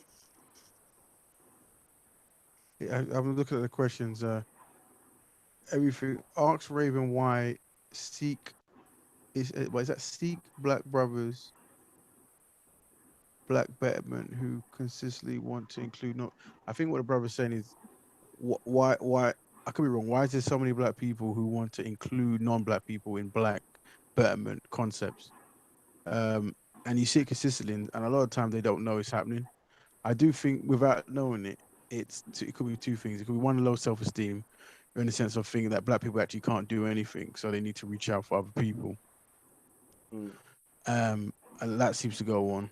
And I think two, a lot of people have this belief that if black people come together, it's automatically negative for other people. Like the first agenda is to actually, mistreat other non-black people. So black people within those groups who have close affiliations with non-black people, they uh, they want to like bring others in just to kind of show that no, we all get along, it's all good, that kind of stuff. Um, but I think as a collective, we want to like talk to the brothers and sisters who are doing this and just help them know that there is no other people group who, when they come together, the first thing they talk about is letting other people groups in. Yeah, and also self determination is part of the process of building. So teaching yourself to help yourself is part of what Black Betterment Building is.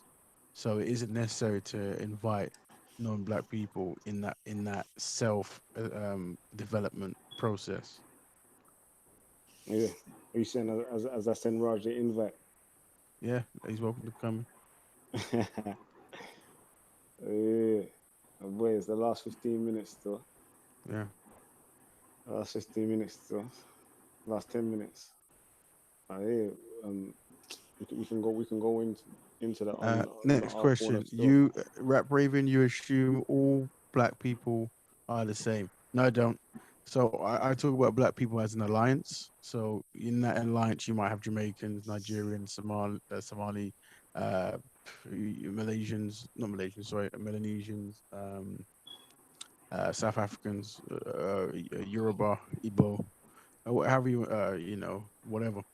And for me, what is it's a collection of people groups coming together on on topics that is that benefits all those, and that might even include becoming dedicating to a certain group within there. So it might be people from a Nigerian background working on Nigerian issues.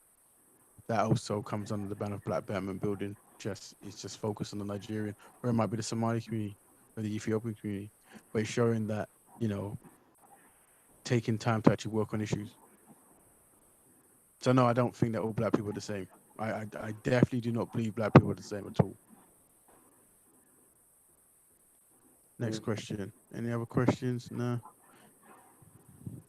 People too busy talking about what they're talking about. I don't think there's any more questions.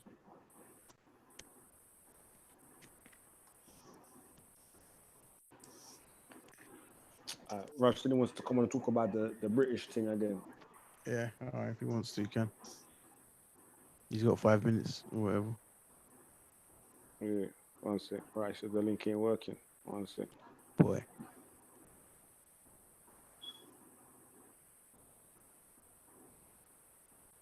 How can you benefit people when they're all different? Well, if you have a concept where you can benefit all humans, and you have a concept where you can benefit a certain section of humans. Rap Raven, will you forgive Saeed? Is he talking about the racist thing? Yeah. Um, I don't need to forgive him or condemn him. I'm very aware of non-black people practicing racism amongst their people groups when black people are not present. He won't be. He's not the first, and he won't be the last. If he did, in fact, do that, um, it's not. I'm not angry at all by non-black people practicing racism. The solution to that is black betterment building. When you're focused on your own betterment, you don't need to necessarily worry about other people mistreating you in their group. Like I said, if someone is secretly calling you racist stuff amongst their peers, if these people were to ever get in a position of power where they had to hire you or give you a promotion, give you some kind of advice or whatever it might be, the chances are they won't do it. And but the thing is, with black people, we don't know this is going on, so it makes sense for us to actually get power within ourselves and then meet people on an equal ground. You're what's this quick question? You're always coming with rational conversations. Yep, I try to be. Yeah, yeah. Try to be constructive. The thing is, if you start swearing, effing, and blinding and crying, that then becomes a topic, and we've had enough of those topics. They don't really work. So let's try to be constructive. Rap Raven, no, we ain't have that. You either black or you don't have time to be dealing with. Sorry, let me read this. Things are moving so fast on this thing, man. You don't have time to be dealing with blacks who don't want to be black. End of. Yeah, so it's a choice. You either want to do practice black battle in the building or you don't. If you don't, you know. Am I on? You are on. Welcome. How you doing, Matt Raven, man? You doing good? Yeah, I'm. How's your cold going? You said you had the flu or something, right? Am I wrong? Yeah, I was here. I'm all right now. But how's it going, Leon? Cool, bro. What's up? Can't believe you done this show and you didn't invite British Raj. Well, there you go, my friend. I'm You the got most like 5 pro, minutes. the most pro-British guy here. So, and I voted Brexit as well. So this is like right up my alley. There you go. I will be very sensible because I know Leon wants to keep the show very, very sensible. But can I just say one thing though? Keep it on topic. But can I just say one thing? Hey, Can I just say one? Can you just give me one little leeway? You said more than one thing already. I don't know what else you want to say. I just want to say something that you think I don't want to hear. No, I just want to say Happy Christmas to everyone. There you go. And Happy Shirkmas to the Muslims. And it's Shirk Week on Raj's channel this week. So we'll do a live show on that. Don't come here and spam the thing with some That's jokes. the only silly. That's the only silly thing I'm going to say. So what's going on then? Because I didn't realize you was live streaming. It'll be good. It'll be good if Scattered weren't sleeping still. Car he's the political dong among us. You get me? I think you should when you do your next show, maybe redo this and invite a bigger panel. Like get myself on there, maybe Manny, because Manny's more pro. This one right now was like our corner. Like an online R corner. It was a bit of a recap of the R corner that we just done, and in relation to those type of topics. You get me from that perspective still. So yeah, because I think you lot were doing a when I walked past, you was talking about Brexit from the black perspective. I haven't actually listened to that yet, so I need to re-listen to it. But what's your kind of like brief overview of that though? What was the discussion? Before we go there, because while you're here still, eventually, man, do want to start doing adding shows that's more diverse in terms of the participants. Yeah. I'm a person. I like to get as many different perspectives to the same picture as possible. Because to me, it makes the picture more clear, innit? Like man, don't exist on this planet alone. You get me? So I do want to have that eventually, get that going. You get me?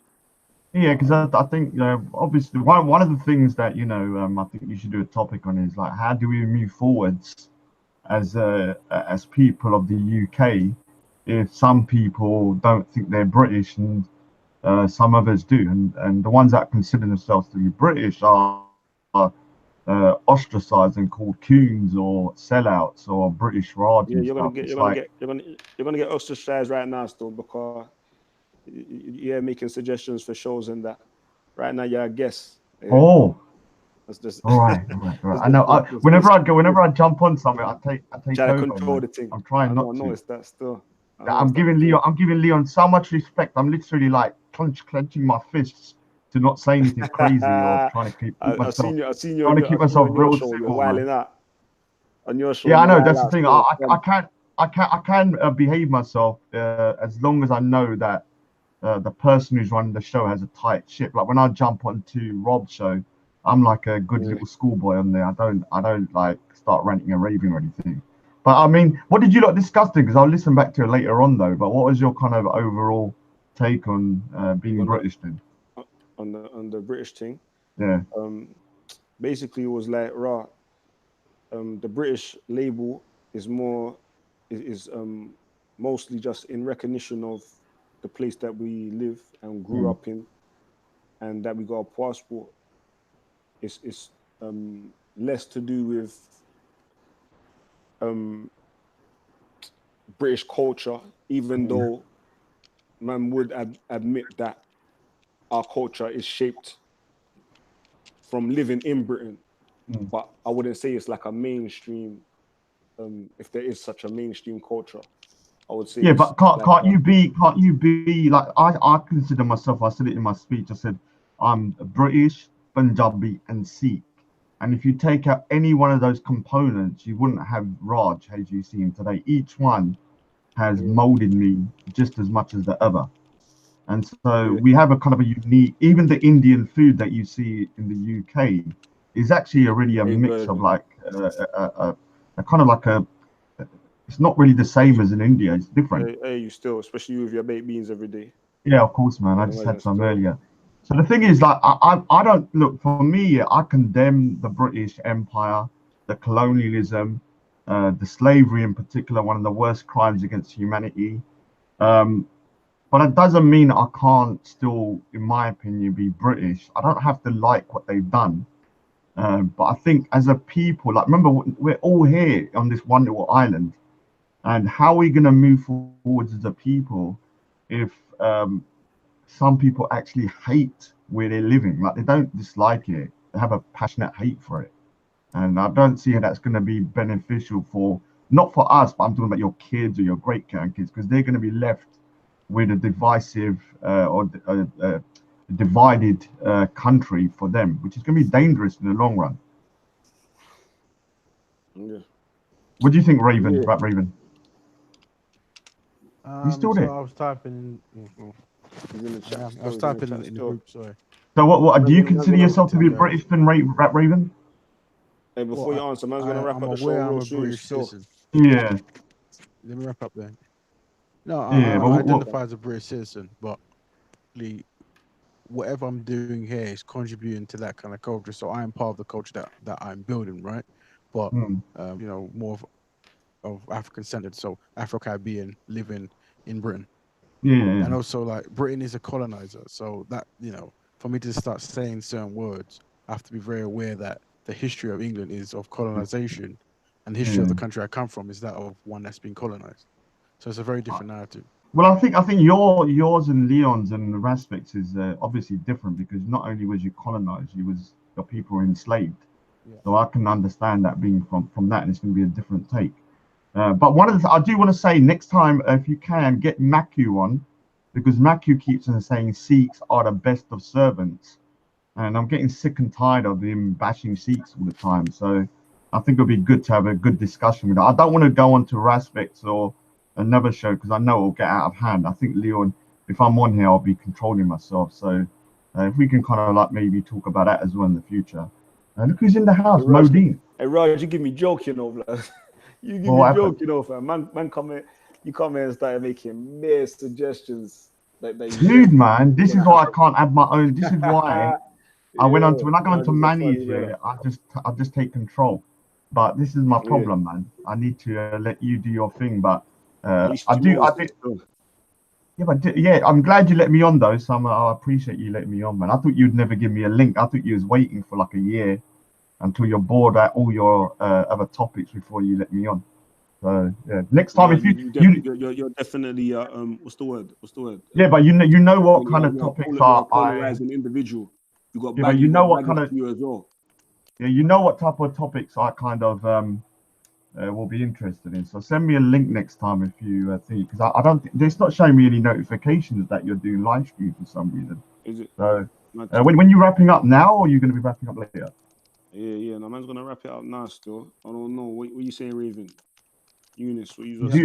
Would you listen to Jedi's channel? No, I was on the air, innit? Yeah, with Deep going on a mad one again. Yeah, he was saying the N word like 50,000 times, man. It was about can That's the Asian next thing. people say it, That's and the I was that's like, the next thing as well. Still, man ain't trying to really get involved in at the. Like I said, when Ahmed Ali was on there earlier, I mm, told him, right, if I want to discuss people yeah, that man know that ain't here to defend himself. I don't want to get into yeah, that still. Ain't that type of rhythm, man. I'd rather man yeah. be here and talk about it. You get me? To me, Yeah, I think if you can like keep the rhythm and show everything. tightly regulated like that, you could have the most kind of a productive show on the net in terms of Speaker's Corner. Because at the moment, each particular channel, everyone seems to think they're biased. Like many people think that's biased. You think Raspec's biased. So if you keep it tightly run, then yeah, I think it'll be a good place for people to have real discussions, and maybe even take some of these discussions over to Speaker's Corner after, innit? Yeah. Like start a chat here, maybe move it on to Speaker's Corner at a later light. I don't know. So what are you gonna do then? So are you gonna wrap up? I'm gonna let everyone say their last their closing statements. I'm gonna let you go first, though. You just came on here and I give the don't, honors. I don't even know what we're talking about.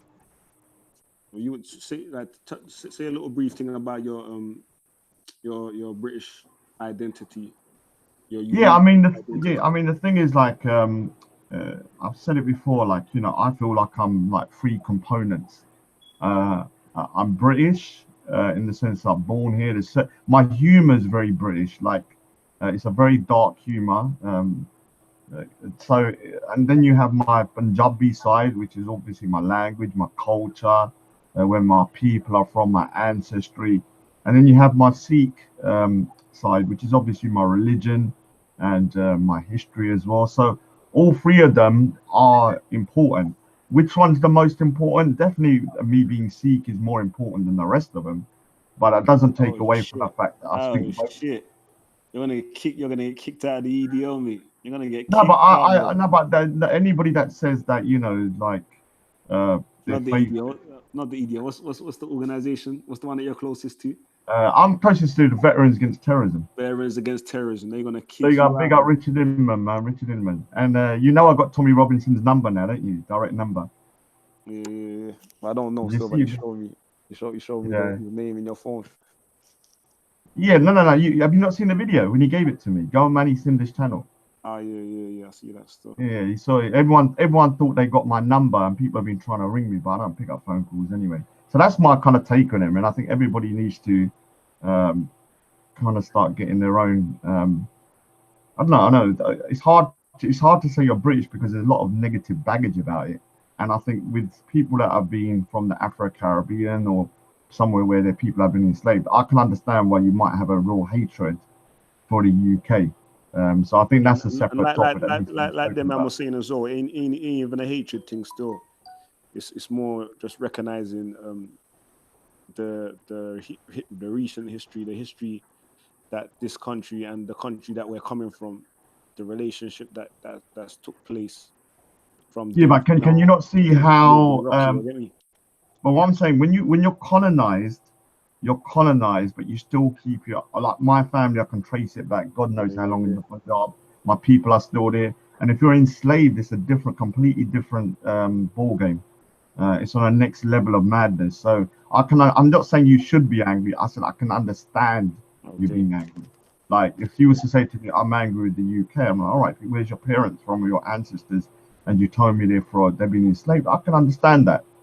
So I think people need to start differentiating between colonization and enslavement because I think they're Hey, two Shake separate Packs in the comments. What I said situations. about the railroads. Where's Yeah. Mo Dean? Get Hey, you. still, Raj. Hey, still. But yeah, Anyway, man, you don't do your thing, and then let Raven and the rest of them talk, man. we'll do a show in the Yeah, I mean, I future. ain't We're got gonna much to arrange say. to get. Yeah. Sorry, Raven. One second. Let me just finish your Raj. Though we're gonna do a Uh, show. You're gonna get your most pro-white friends to come on, and I'm gonna get my most pro-black friends to come on. yeah, I can get Vinny Sullivan on. You know, he's very like he said some stuff. I'm like, whoa, you do know that sounds very. If I didn't know him, I can understand why somebody would say it's racist. Like because I know him, I just think he doesn't understand certain things. When So I think there's a difference between ignorance and racism. you see, Um, you see from what I've seen, he seemed like one of the most passive out of the group that I've seen you associating with. Still, we're gonna get Who? Pat. Vinny Sullivan. We're gonna get Pat as well to moderate. Still. Oh yeah, I'd love to chat to Pat actually. That would be good little talk. You up for that, yeah? You know, we ain't even sorted me. I've spoken to him in person now. We're civil.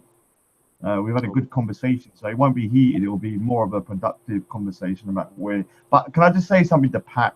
I don't want you to get upset, but you are white. Yeah, you're European and you're white. You're not an ethnic minority, because he seems to walk around like he's a minority in that sense, but he is white. I mean, if you didn't tell anyone that he's Irish, no one would know any difference. You'd think he's white Anglo-Saxon. I know he's not going to like that. Yeah, that's my bit, man. Happy Shirkmas to everyone. Happy Shirkmas. We could talk about the differences that we argue about. Let's see if we can do it on an intellectual level. And then yeah, because the thing is, he says sometimes when he talks, he speaks about being Irish. That's it, fam. You're gonna keep this thing running. Oh yeah, no, go do your thing, man. Do your thing. Peace. Eunice, what you saying, fam? You're up next, fam. You wanna do your roundup by the show? You're there. I don't even know if you're still there, Eunice. Take your mic off mute if you're still there. Is that Eunice on the line? Hello? You was ignoring me the other day, dude. Hello? Can you hear me? Man, what you doing, man? Calm Hello? down, you're done out. Okay, hello, can you hear me? Yeah. All right, okay, so what topic you want me to answer exactly? Now, boy, man's closing down the show still. Just okay. All right. For instance, in regards to being British and all that, like I have I got three identities basically.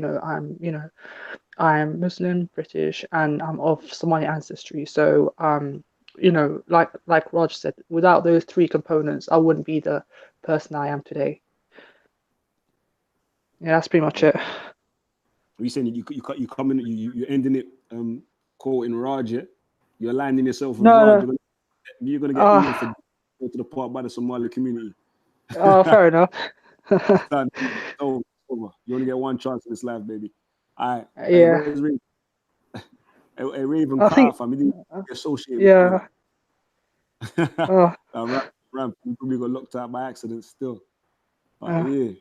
I'm gonna say a piece. I know Scattered Minds. I don't know. I think he's sleeping still, so I don't want to hear nothing from him. But Raven in air right now still. So yeah, peace to all of the viewers. Peace to everybody on the panel that came through. And bless the place where they will. You get me? Peace it's been a pleasure. Don't know, fam. Say nothing, man. We link up in the park. What you saying? You going to park on Sunday? Certainly, yes. All right, saying that, most definitely. I'm gonna catch up then. I'm saying to Raj, Raven said his phone died. Peace, Raven. Saying that, man.